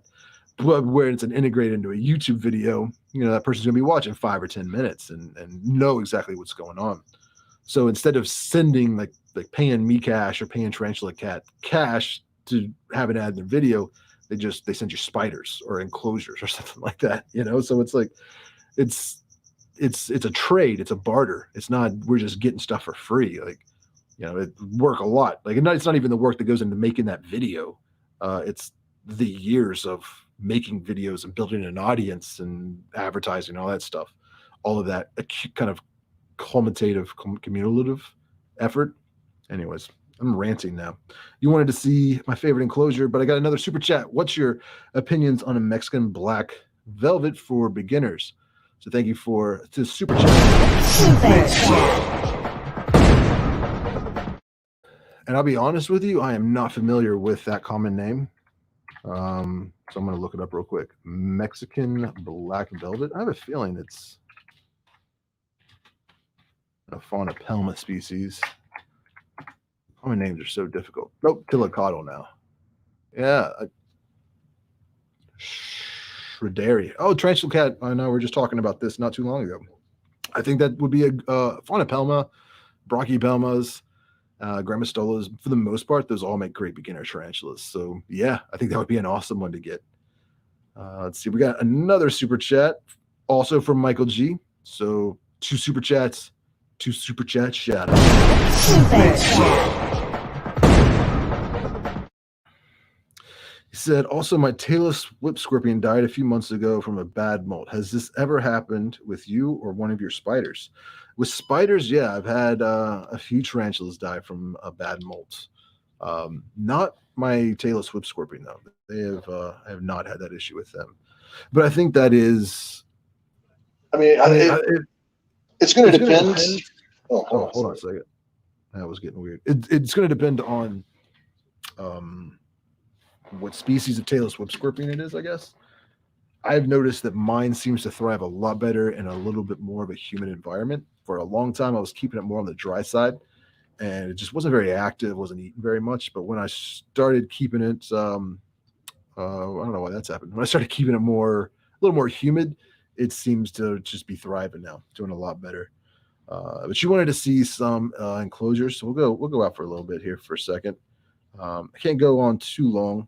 That was my somebody asked how old my son was. He is 12. He is 12 years old, and his Nana just picked him up. So I guess he's going swimming at her house or something. But if he's leaving, that means my wife should be home very soon, and we're going to sneak off and go do some hiking or got some business to take care of on the other side of the state. So I'm going to be cool. People are ignorant sometimes. So that's not a great way to start off a comment. Let's see what this says. I'm so grateful for so many tubers and their hard work. Oh, it's a thank you, Zalima. For real, there are no words of how happy people like you, Tom, Petco, Bird Spiders, CH, etc. exist. Well, I'm glad you enjoy the videos. You know, I didn't mean to rant on that. I just thought it was It doesn't upset me when people say stuff like that. I was just like, oh, this is an opportunity to like educate people, I guess. Like it's not all fun and games all the time. But yes, so my favorite enclosure. All right, we're gonna move around and see if I can figure out how to do this. Boom. Ah, yes. Looking deep inside of my computer. Switch up my headphones so you can hear me as I walk around. All right, and we are off. Unmute the mic. Here we go. So this is definitely one of my favorites, and I think that is because it's just a communal with the Imbalfories. Another favorite enclosure of mine is actually this Desert Hairy Scorpion enclosure, which looked a lot nicer until recently. But look, it's got Blue Death Feigning Beetles. Well, there's one. There's actually like 3 or 4 of them. There's another one way back there, like that little black spot. But I really like building this. This is with that excavator clay as well. So I kind of built these tunnels, you know, it's got all the sand and stuff. It was a lot of fun, but you know how scorpions and tarantulas are. It completely redecorated the entire thing. I think this, though, is going to be my favorite once it's all said and done. Let me get my flashlight out here. I don't know. I still got a lot of work to do. Going to add some live plants, some pothos or something in there. But, you know, I think once that's done, it's going to be a very cool enclosure. Let's see. Other than that, I am a big fan of my day gecko enclosure, which I think is very cool. Oh, I know why there's an echo. It's because I'm on 2 different mics. Let me mute this for a second. There we go. Let me mute that one. And then we got this, you know, oh, look, beta fish is out here swimming. That water looks very cloudy through this with the reflections in the glass and stuff. It's really not that bad. But yes, I like this enclosure a lot. Then over here, some spider books. I have more. Where are they? I guess that's all. Oh, they're down here. There's all kinds of tarantula books out there. We'll have to make a video on good tarantula books. Let's see, another favorite enclosure. Oh, you gotta love the GB or the OBT enclosure. I love the way to web this sucker up. All kinds of little web tunnels and burrows and holes, entrances and exits. I've also, I'm gonna move this up here. Nope. Is it gonna let me? That's my day gecko, or I'm sorry, my leopard gecko enclosure. I can't really see it that well. But it's a bioactive. I got that stuff from Josh. Nope. What was it from? Let me think. BioDude. I bought their little BioDude. This is the Colombian funnel web spider. That's a pretty cool enclosure too, just because it's completely covered in webbing. Like it is. The camera's not even doing it justice. It is insane. And kind of the fun thing about having spiders in a basement, I wonder if I can get this on camera. You see all the spider webs in between the shelves? Like those are just kind of free range house spiders. And I don't tear the webs down. I like to let them do their thing. Like, yeah, maybe I'm crazy. This is another one I like a lot. This is my D Diamantinesis enclosure, which I'm going to rehouse here shortly. I want to put it in something a little bit larger, but I like that enclosure. Yeah, I would say that's about it. Those are the ones that I'm excited about. Oh, and then these are my T Sturmies that I'm going to have to rehouse, but these are all bioactive. This is a T Apophysis, and then another T Sturmy. Look at that. She is ready for a new enclosure. I mean, it's not like dangerous. It's not like way too small yet, but, and as you can see, that there were a lot of plants in here. That's why I think she's in particularly ready for a larger enclosure. She started destroying all the plants, which is not cool. But my blondie just molted. I was showing everybody this earlier. You know, some of it's mold over here. Got some pothos in there. I don't know what that little plant is, but man, it does really well in this enclosure. As long as you don't water it too much. And whatever that plant is, came with my ball python bioactive, and I took some clippings and set it in here, and it's been doing really well as well. Day gecko enclosure, and that's doing well. I'm really enjoying these bioactive enclosures. But like this plant and the ball python's enclosure, it's like almost getting overgrown. I'm gonna have to do some more clipping, clean this one up a little bit.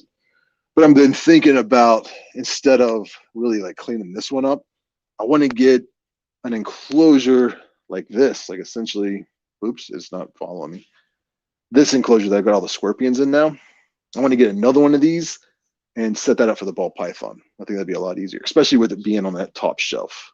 Because it's, for me to be able to get up here to there, I've like got to get a stool and stand on the stool and then like reach down in there. And it's difficult. It's dangerous, really, trying to reach in and grab that ball python when I want to take him out, or, you know, clean the enclosure.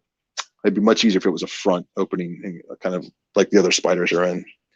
Well, not that one on the bottom, but that one's doing well. So yeah, that is that. So hopefully that answered your question. I don't know if it did or not, but mute that. Switch that around. All right, we're back. How does that work for you guys? Is that nauseating, or I don't know, the two cameras, using this for a tour? Does that work? You guys enjoying that? I don't know. Tarantula Ark's in the house. What's up, Tarantula Ark? Zulamar said, Richard, would you ever do a video on good plants to use for enclosures? I'm not sure what to use and can't find pothos plants anywhere. Possibly. I'm not a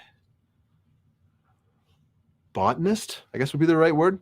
I don't know a whole lot about plants. I'll be honest. Essentially what I do, I reach out to, like when I was doing my bioactives, I just send emails to like first ones I was getting the stuff from the BioDude. So they have like packages that are like, and they've got like species. And by the way, they're not a sponsor. I don't, nothing like that. I think I might have a link in the description of some of my videos that if you use that link, you get like $10 off. And I like make some dude bucks or something to apply towards a discount on a future purchase. But it's not like there's no partnership affiliates. They're not paid sponsors or anything like that. But they do have species specific bioactive kits, right? So when I wanted to do my leopard geckos, I just kind of went under reptiles, found the leopard geckos, they had a couple different options. And with that comes a substrate, the moss, cork bark, and then plants and lights. Like one of the packages, they have like a specific LED grow light, and you can choose what size enclosure, like how many gallons the tank is, and they have got a kit that will have plenty of substrate and all that kind of stuff. And then I think he even has videos on YouTube that shows him how he builds those enclosures using the supplies that come in that kit. So that's where most of those plants came from. Is they were just the plants that got shipped with the ball python bioactive kit or the leopard gecko bioactive kit. I think those are the only two that I bought. I think I did the ball python and the two leopard geckos. And maybe even, yeah, I think that was it. No, I think I did the Theraphosa Sturmy. I may have gotten the kit for that, but I don't remember. No, I did not. I don't remember. But then I also done that with Josh's frogs. I think that's why I'm having a hard time remembering, because I think I got the day gecko, the giant day gecko bioactive setup I got from Josh's frogs, and they had like similar kind of kit setup.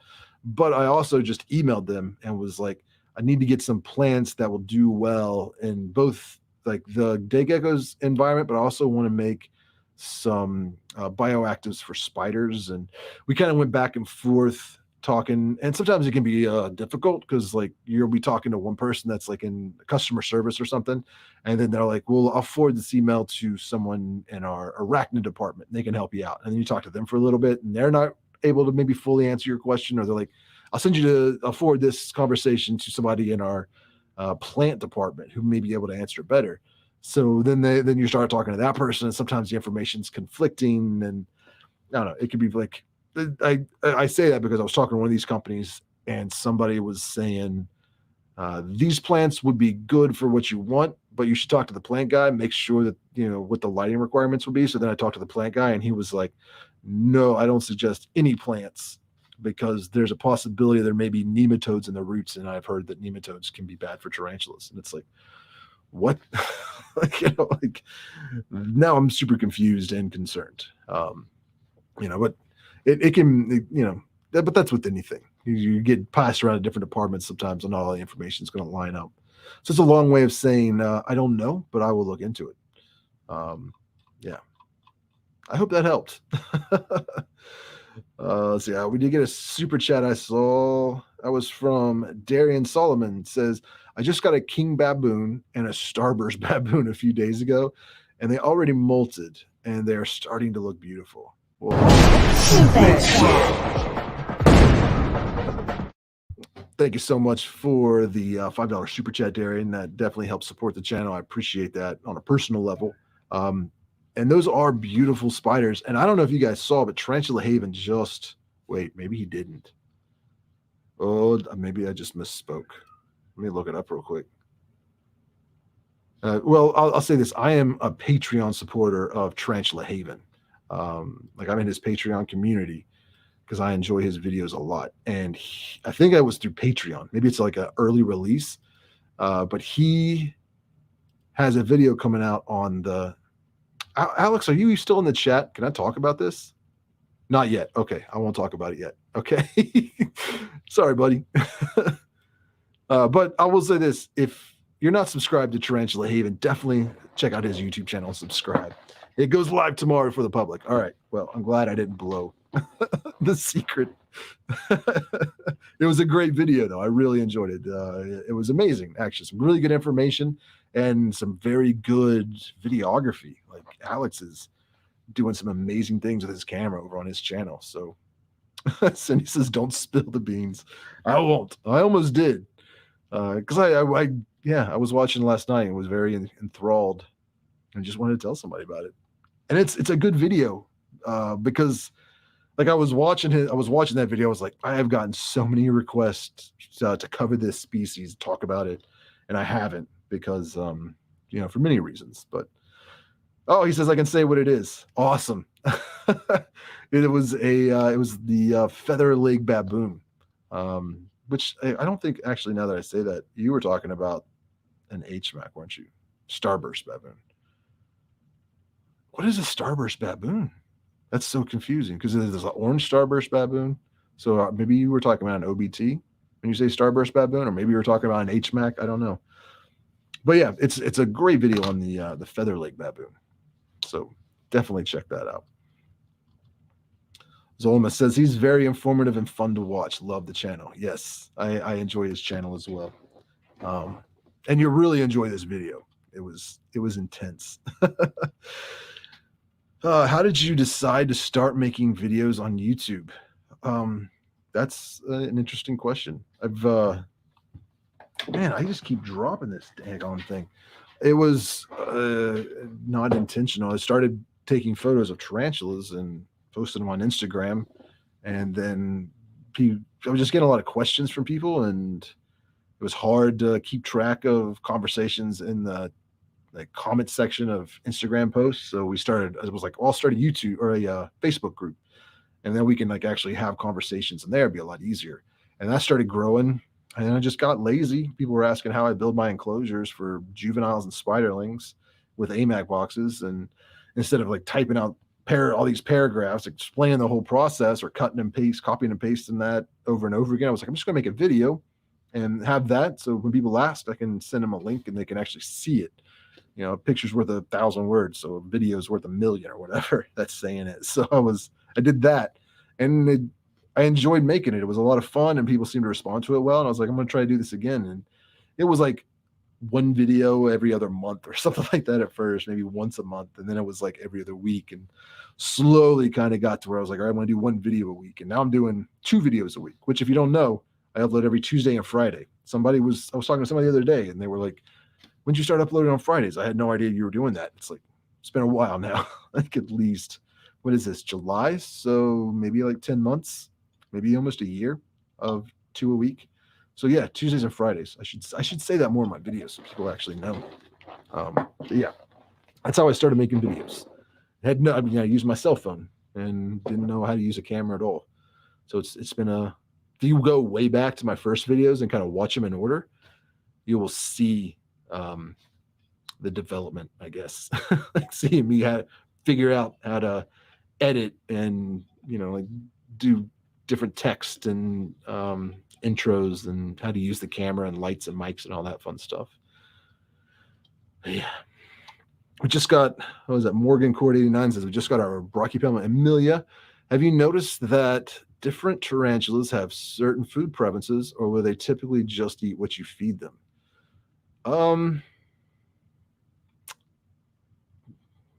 Both, I guess. For the most part, they'll just eat what I feed them. I don't have.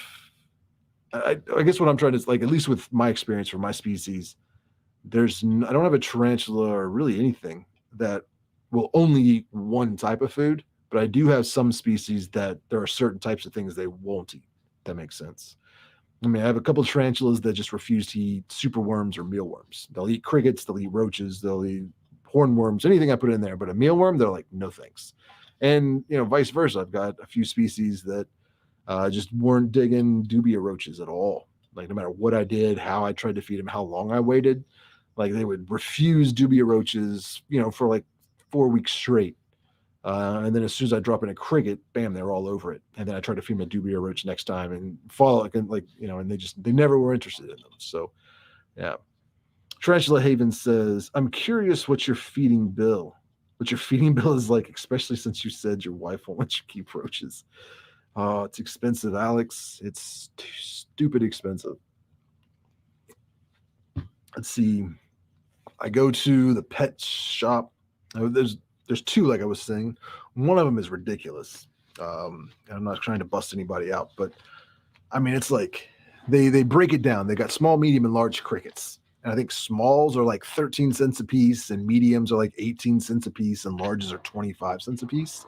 So if I have to go there to get crickets, I just get what I need immediately because I can get very expensive. Even like with, reward points and discounts and stuff like that. It could easily be $150 just in feeders, So I go to the other pet store on the other side of town, and theirs is more of a scale. So like if you're only getting like 10 crickets, then they're like 13 cents a piece. But the more you buy, like the cheaper it gets. So if you're getting over 100, they're only like 4 cents a piece or something crazy.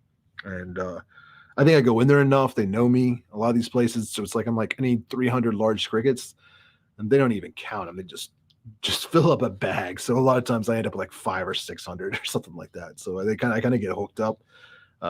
Not because they know who I am or anything like that. Like, don't get that twisted. It's like they care. They don't know who I am. They don't watch my YouTube channel. Like one guy works there, does probably.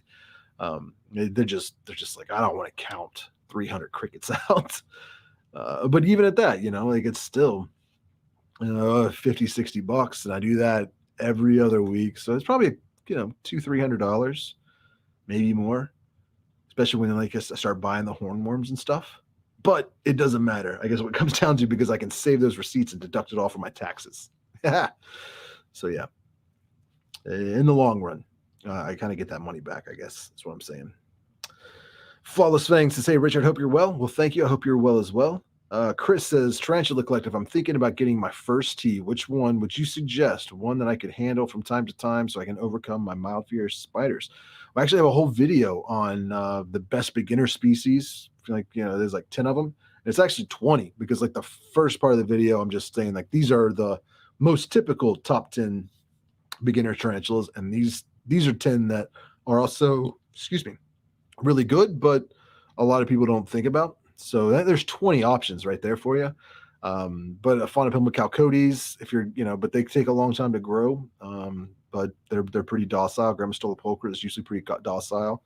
I even have a video on the top 10 tarantulas for handling and how to handle and why you should or shouldn't handle. Like, it just kind of talks about all that. So watch that video, top 10 tarantula, or how to handle a tarantula or something like that. I think that's what it's called. There'll be good species in there for handling, and kind of breaks down a lot of that information for you. So yes, did that. Shoe Doctor just sent a super chat for $5. So thank you so much. Super chat.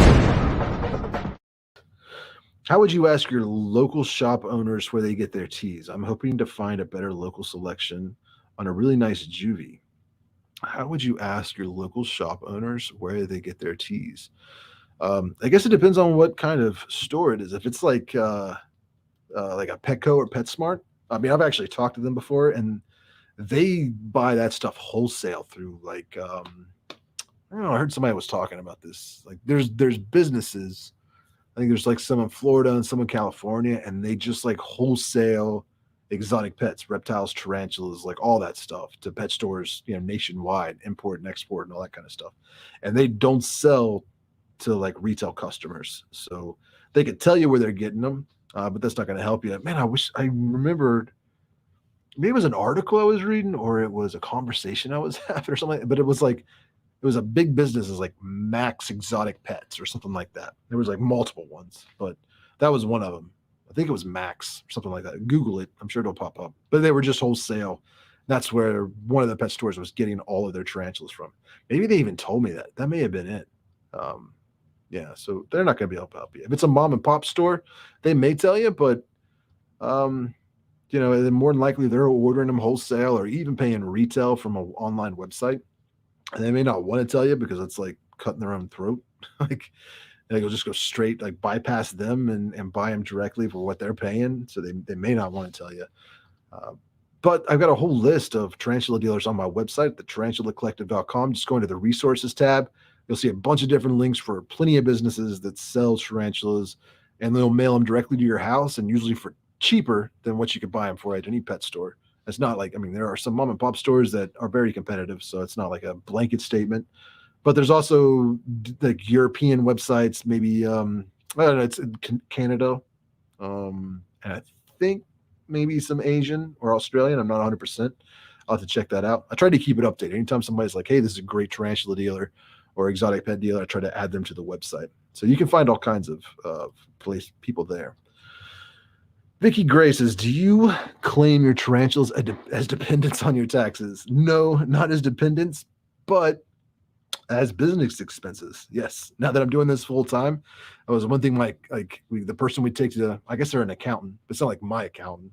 It's just like an accountant that we go and file our taxes at Jackson Hewitt or H&R Block or whatever. It's a friend of my wife's. She works there, or maybe she owns it. Whatever. I don't know. It's not important. But she was like giving me advice on things that I could, portion of the electric bill, portion of the mortgage, portion of the cable bill, the utilities. Essentially, since I'm working from home, that's a business expense I could deduct from my taxes. Pretty much all the camera equipment, business expense. The tarantulas are business, but it's different. That's why I was like talking earlier, like when somebody sends me enclosures or tarantulas, it's not free. Like it's just like if they were paying me to talk about them in a video, because I got to pay taxes on that. Like those tarantulas are considered income, so I have to like quantify like what they would have cost retail or whatever, and like have an idea of like, well, they sent me 10 tarantulas, which is equal to X amount of dollars, and the government's like, okay, well, we want our cut, we want our taxes from that. If you were just getting paid cash, so yeah, you got to pay taxes on that crap, which is kind of crazy. But yeah, so yeah, not dependents, but there's something or other. Let's see.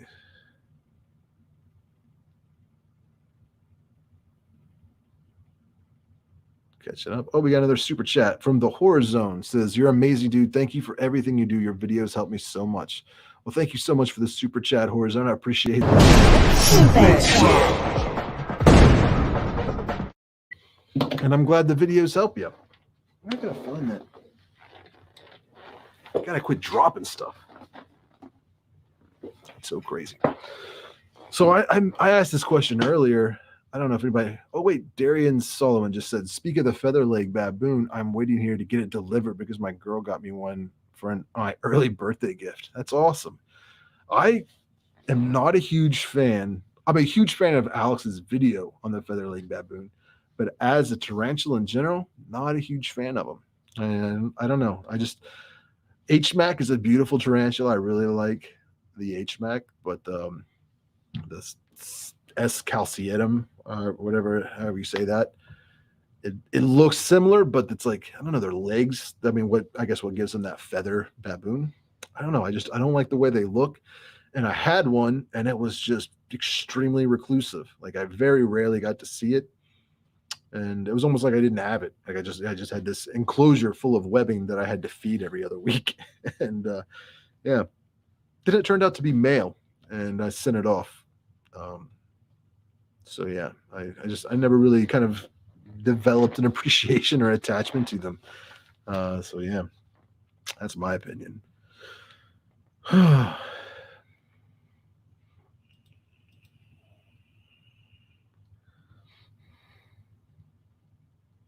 Let's see. Tarantula Arc says, I enjoy the HMAC. Definitely my favorite of them all. Yeah, that is, man, they're beautiful. When they're full grown, they're beautiful. As slings and juveniles, they're not the prettiest, but mine are like on the verge of molting and kind of making that transition from like the juvenile colorations, which is more like a brownish gray, black kind of pattern, to that like black and white kind of bold color. So I can't wait. I'm like anxiously, and I've got 3 of them actually. So 2 of them are at that age where their next molt should really turn them into beautiful spiders. And people have been asking me to make a video on the HMAC, and the only reason I haven't is because I want to wait until they're a lot bigger before I make the video. I have a spider for years. You've got experience with it. But to make the video the way I want to make it, I really want to have at least one adult specimen that really shows off that, just how beautiful they are. And, I don't know. It's just how I prefer to do it. Oh, geez, just kicked my camera. I don't want to make a video before, I don't know. Maybe I'm just being picky, but whatever. Don't kick the camera, Richard. Oh, right.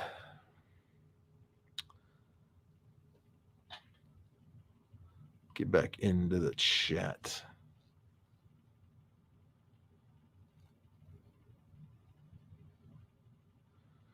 Bonez YouTube says, I've been watching a lot of tarantula YouTubers and I still don't own one and know which one I want. Oh, of course I have a couple I like the GBB and the lava spider, but it's hard, man. Yeah, I can imagine. I would suggest maybe not getting the lava spider as your first one. They are beautiful, but they're very expensive. And most of them are very small spiderlings. You probably want to learn how to keep a tarantula, especially a small spiderling, with a species that isn't going to cost you $300. Start off with Canthoscuria geniculata or something that's $10, and kind of get that basic husbandry down before you go dropping hundreds of dollars on a spider. GBB is a great species. I highly suggest them all the time. And they're fast growing, beautiful colors, a lot of webbing. I mean, in my opinion, they are the perfect, holy crap, they're the perfect tarantula. Joe Hammer, my man.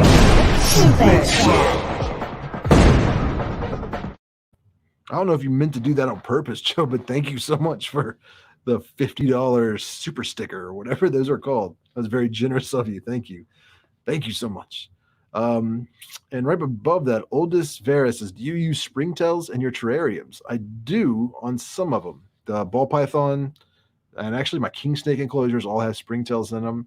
The day gecko has springtails. The Theraphosa sturmi bioactive has springtails. Pretty much all my Asian fossorial enclosures all have springtails. Anything that I have to keep the substrate damp, I go ahead and throw springtails in. A lot of the Grammostola, Brachypelma, Tillicotyle, Chromatopelma, any the desert species, like things more arid. I don't really mess with springtails. Though the thing with springtails is they're everywhere. They're kind of like mites. No matter how much you try, sometimes they still get in there. So I have seen springtails in the water of some of my Brachypelma species, and I didn't ever put springtails in that enclosure. But so I don't know if they somehow migrate from one enclosure to the next or how that works. Maybe they're on a piece of cork bark or on the tongs or something. I don't know, but they've gotten into some enclosures that I didn't intend for them to be. A lot of my isopod colonies have springtails in them as well. And actually, If you look, where's my head? Get out of the way. Right there, that little white lid, that is a springtail colony that I got going. So I always have some on hand.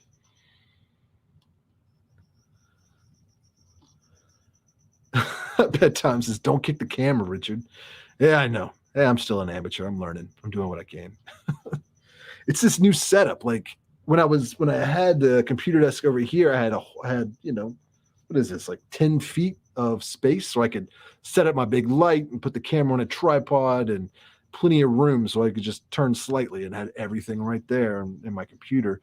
And it made a lot of sense to put the computer in this corner when I kind of rearranged everything and was very excited about it until I was like, how am I going to live stream? Like now I don't have the depth for the camera. So it's like I have this weird system set up with like the tripods over here with this extension arm that puts the camera kind of like near the monitors, and it seems to be working actually. I mean, I'm not watching it. You guys are, so you have to tell me. Aside from me kicking the camera, has this been going smoothly? More smoothly than normal? Alex says springtails are magic. Yes, they are. They really are. They're travelers. I've been getting a lot of questions lately from people asking if they could put springtails in their green bottle blue enclosure, or just different desert or more arid, dry enclosures. And sometimes I just haven't had a chance to respond to a lot of messages. So if you're one of the people that sent one of those messages, I mean, you can. Like, I don't think that. I mean, I'm not saying you can do it, but to me, it always seems like a waste of springtails. Like I'm gonna dump them in this enclosure that's not going to be damp enough for them to survive. But head over to Aquarimax Pets. Russ has got a great channel when it comes to isopods, and I mean, mainly it seems lately he's been focusing mostly on isopods, but he also does some mantis and talks about springtails a lot, bioactive enclosures, and some reptiles and stuff like that. He's a great channel, very informative, guy, great information. I guess what I'm trying to say. But he talks a lot about springtails, and one of his videos there he was talking about a species of springtails that does well in a drier environment. Because maybe it was in one of his live streams, because somebody was asking him a similar question about putting springtails, and maybe it was like a gecko enclosure or something like that, something that's more on the dry side. So yeah, watch that. And he sells a lot of that stuff. He sells isopods and springtails, so he may even have some on his website you can buy. Oh, let's see. Chris says, what made you get your first Spidey, your first tarantula? I've answered that question a lot. I was essentially a college professor my freshman year. And I always go back and forth. I never remember if it was philosophy or sociology, but it was one of those. And it was just kind of almost a dare, like a challenge, trying to overcome my fear of spiders. And they suggested that I wasn't actually afraid of spiders themselves. My fear was based in just the unknown. Like I didn't know a lot about spiders. I didn't understand them. And that is what I was scared of. So his theory was, or philosophy, I guess, was if you learn about it and you remove that unknown, then you remove the fear. So I was, took him up on that challenge and got a pet tarantula, kept it in my dorm. It was like one of the few pets you could keep in the dorm. And it just it was a Grammostola rosea. They lived like 20 years. So I got it when I was 18 and had it for, decades. It actually died at one point, and I got a girlfriend gave me a replacement. And so I just kept that for a long time. But that's where it all started. It actually was just recently. It won't be out until August 2nd, but there's a podcast that's here in West Virginia called Appalachian Color and Sound, and they mainly just bring on people that are like musicians, artists, chefs, stuff like that. And one way or another, they came across me and was like, hey, you're in the same town we're in. Do you want to come on the podcast? And we talked about this whole thing, with your question. A lot of the questions that have been asked today are answered in that podcast. We talked in depth about how I started keeping tarantulas, why I make YouTube videos, all that kind of stuff. So it's pretty interesting. Morgord89 says, Richard, what were you doing before you started making content? Oh man, so many things.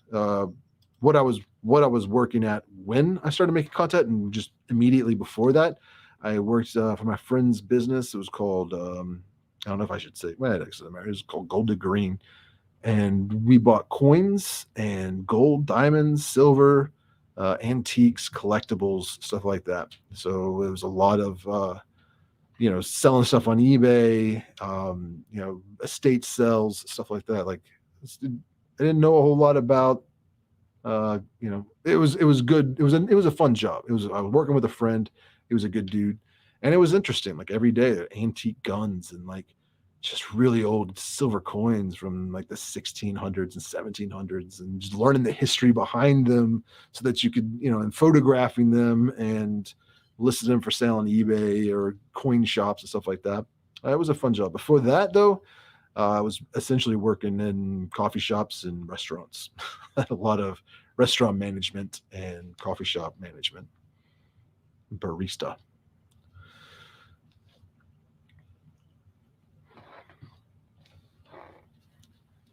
So that was that question. Moving down.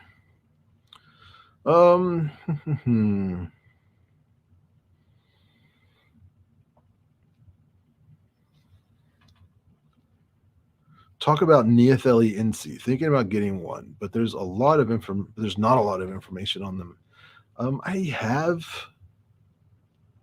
I always get that mixed up with the Heterotheli villicella. I believe I have a few Neotheli Inci. I keep them. Maybe just a basic New World dwarf tarantula, I believe. Yeah, pretty sure they're New World. I think Fear Not tarantulas had a huge communal of them, which I thought was pretty cool. I'd seen a few. I think maybe it was Dark Den tried to do a communal and it did not go well. But the communal they had there at Fear Not was thriving, and I was so frustrated that I lost that flash drive or that SSD external hard drive, because it had so much footage on there. I got a lot of cool footage of that, and we're just going to talk about their communals that they have, because they had an Mbalfori communal and NC communal and H Gigas communal. But alas, I lost all of that. Hopefully, I don't know. Maybe one day that hard drive will find its way back to me. Let's see. Robert A. Dunn says, "Can I get a T-shirt like yours on your page?" Like yours on your page, like the shirt I'm wearing right now. I did not make this shirt. I got this off of Amazon. But if you go to my Amazon storefront, which is like there's a link in the description of this video. So if you're watching right now, just hit that show more button and scroll down to like the affiliate link section, and you'll see. It says like visit my Amazon storefront or something like that. And from there, pretty much all the tarantula shirts. There's just a whole bunch of different tarantula shirts, enclosures, like pretty much everything you see in any of my videos. That if I bought it off Amazon, I've got a link there, so you can definitely get your own shirt there. Or there's Tarantula Collective shirts on my website, tarantulacollective.com, or just underneath the video, you'll see a little merch bar with it'll take you to Teespring, I think, and you can get some shirts there. Scrolling down, catching up with the comments. Oh man, it's almost 4. We've been doing this this is supposed to be an hour long, guys. What the heck? We're going on 2 hours. I gotta stop doing this. We'll have to wrap it up here in a few minutes. So if you got any last questions, fire away. I will try to answer as many as I can before we go. But I gotta start packing. I gotta pack up some cameras because we're gonna go out in the woods. So I'm gonna take some photos and hopefully get some cool pictures. And of course, I need to pack clothes too. I guess that would be important. Lee Welch, are you a Slayer fan? Well, I was born in the 80s, so it's pretty hard not to be. Yeah, my kid hates Slayer. I will tell you that.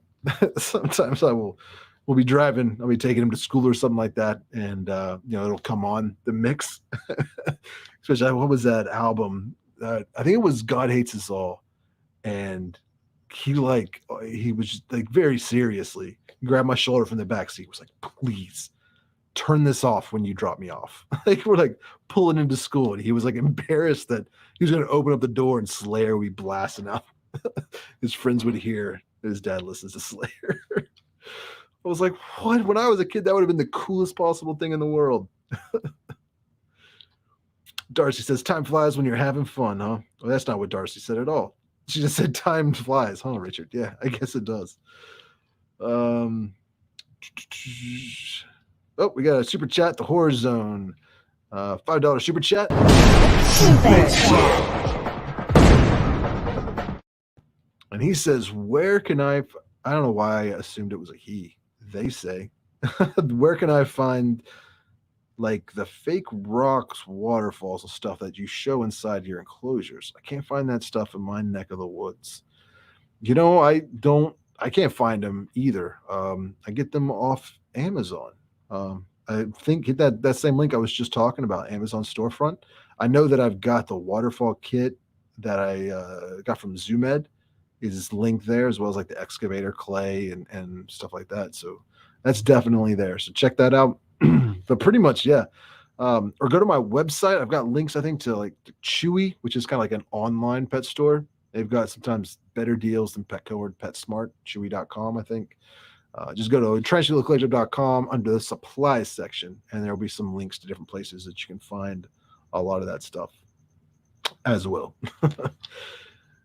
Or go to a reptile expo. Like, man, I've got some really good deals. Like going to the NARBC or Repticon, or there's so many of them out there. But a lot of times, the companies themselves will be there selling stuff, or there'll be like pet shops, like actual locally owned pet stores, or like specific, exotic pet stores will be there, and they'll have a lot of those waterfalls and stuff like that for sale. Most of the time at a really good discounted rate. Sometimes you gotta be careful, be educated before you go in there, because I've seen some. I'm not gonna call anybody out by name, but there was a few booths that I went to at NARBC that had like Zoomed, Terra enclosures and stuff like that for like phenomenal deals. Like, I don't know if you can see this enclosure that's really out of focus back there. It's like this size in between like the normal 18 by 18 by 24 arboreal enclosures, and then like the 12 by 12 by 18. I don't know what it is. It's like 12 by 10 by 20 or something like that. It's weird. And I couldn't find them anywhere. And they were selling those enclosures at NARBC for like $40 or something. Like, it was stupid cheap. When we could find them online for like 120. I was like, cry, I'd grab as many as I can. I only grabbed 2 because I didn't have much room, but I wish I got more. I think they got discontinued or something. So maybe that's why they were so cheap. But the long story short, some places are selling these enclosures and supplies at a good discount. Some are charging more than they would at their store normally. So, you be careful. You don't want to get fleeced. But yeah, so that's all I'm saying there. I got another super chat from the Bug Hub. Thank you so much, Bug Hub, for Super chat. and you didn't leave a comment, so just thank you. I thought there might be a question to ask. All right, the Horizon says, thanks very much. All I be able to get is fake plants and substrate. Yeah, pet stores in a lot of these, if you're in a small town like mine, they just don't carry much. What's frustrating, really frustrating, both those pet stores that I've been talking about, they're like I live right like in town, so I gotta go like 20 minutes this way or 20 minutes that way. I either gotta head east or west. And it's always a gamble because one of them probably doesn't have crickets. They're constantly out. It's like selling out of crickets. So I'll go this way, get there, and they're like, oh, we don't have any more. We sold out. So then I got to drive 40 minutes. You know what I mean? Like, past my house all the way to the other one and then back. So it gets frustrating. But it's not just crickets. I'll go there for substrate or cork bark or whatever it is. They've got a whole little reptile section, usually like an aisle or half an aisle or like one side of an aisle.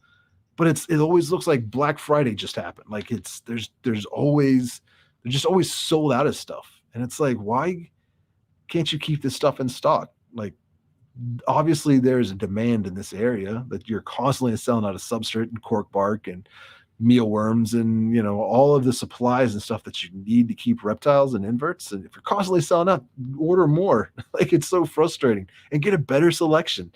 And it's selling. Get in different size enclosures. I'm sure those will sell too. That was like at Petco the other day. They had they have like a whole huge section of enclosures, and it was just bare. There was like maybe 1 or 2 enclosures there. It's like nothing on the shelves. You go to the cork bark section, and there's like maybe 1 piece. It's like it's frustrating. But anyways, I digress from complaining like an old man. D Professor says, you guys take it easy. Thanks for the super live stream. Thank you, D Professor. I appreciate you coming in. It's always good seeing you. I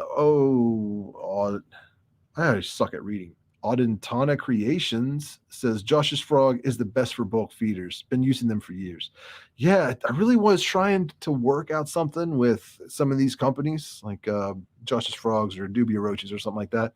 Like essentially, it's like instead of paying for advertisement, like I will just be like the what's the right word? Like the official sponsor of like the official supplier of Tarantula Collective feeders or something like that.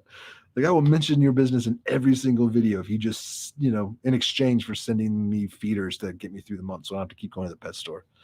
But nobody was taken up because business, I guess, is so good for feeders. Like they were like, man, we can't deal with the business we have as it is. We can't keep up. So we definitely don't need to be advertising. I was like, yeah, fair enough. But maybe one day. Let's Eddie Myhead says, is bioactive substrate better for experienced keepers? I don't think it matters if you're experienced or not. It depends on the species. That's the important, at least in my opinion. If it's a species that benefits from bioactive, then maybe bioactive would be better. But I don't think there's any tarantula that really needs it. Somebody just asked if I heard about. I think they were just talking about the drummer from Slipknot, but I lost it. Who asked me that question? Did it get erased? Scrolling back. I asked if I heard about Jody Jordanson. Oh, there it is. Did you hear about Joey Jordanson? Yes, Chris, I did. Very sad. It's actually like he died, if I remember from what I was reading, it says he died of a drug overdose. So I read that. I learned about that a few days ago whenever that news came out. And then it was like the day before, another friend of mine that I've been trying to get a hold of for like 6 weeks. It's like we were really close, but then we kind of went our separate ways over the years, and he was struggling with some stuff. And I was just thought it was weird. I couldn't get a hold of him, but I knew he was like having some personal problems and moving around a lot. So I was like not too worried about it. And then another friend sent me a message. It was like, hey, yeah, he died from the same thing that Jody died from. So it's sad. It's sad that keeps happening over and over again. And not just like to me or like people in this world, like in the area that I live in, it's really bad, but it's like that all across the country, it seems. So yeah, don't do drugs. They're bad. All right. Chris says, I heard it was multiple sclerosis. Yeah, I had heard some, like there was some kind of, yeah, I'd heard that too, but then I think it was Rolling Stone or somewhere I was reading. There was a couple other places I was reading. They were saying that he had a disease, but had also started using drugs again. So who knows? Who knows? All right. Well, guys, it is well over 2 hours. I want to thank you all for hanging out, and thank you to everybody that sent super chats, became channel members, all that. I really appreciate your all support. And thanks for hanging out with me. I know this is there's a lot of people probably expecting a 10-minute video today, and instead we live stream for 2 hours, but it's fun. It's good to like kind of hang out with you guys every now and then, touch base and just answer questions. And I don't know, remind you that I'm a real person. We're all the same. We're all on this journey together. We're trying to do our best to take care of, our reptiles and our tarantulas and stuff like that. So, just be patient with each other, be kind to each other. Somebody was passing around a meme the other day. It was talking about, like if you're constantly condescending and being elitist towards new people, like you're killing your own hobby. You're shooting yourself in the foot. There's not going to be anybody coming up behind you that wants to continue that legacy and supply that excitement. And, so just try to help each other, have fun. And thank you all for watching. Going to be recording a podcast. Who is up next? I'll just give you a little sneak peek. Let me check my calendar real quick. I know who it is. I am recording with Herps Alive. I don't know if you're familiar with them, but they are based out of, I don't want to say Akron or Cleveland area, Northeast Ohio. They are a reptile rescue group. You've probably seen them there at a lot of reptile expos, like up, around this area. Essentially they rescue reptiles and then like rehabilitate them and adopt them back out. Do a lot of education and outreach and research and stuff like that. Great people. But they're going to come on the podcast. We're going to talk about what we can do and, to kind of help save these animals and keep them from like, you know, getting surrendered and taking care of them and stuff like that. And I don't know what we'll talk about, but it'll be a good interview. I look forward to talking to them. I interviewed them in one of the YouTube videos when I was at the NARBC, and they're very nice people. So I look forward to sitting down and having a podcast with them. But that's something to look forward to. I got to wrap it up. I got to get packed and get ready to go. But thank you guys for watching so much. It was great hanging out with you. I appreciate it. If you're watching this on the replay, make sure you like, subscribe, and all that fun stuff. And try to catch up on the next live stream. I'm going to try to do this at least once a month. We'll see how that goes. But yeah, thank you guys. I'm going to take off. Thank you, Tarantula, Bill, all the admins or moderators that were helping kind of moderate the chat. You guys are awesome. I appreciate you all. And yeah, I guess with that, I'm going to have to go. See you guys later. Bye. Oh, I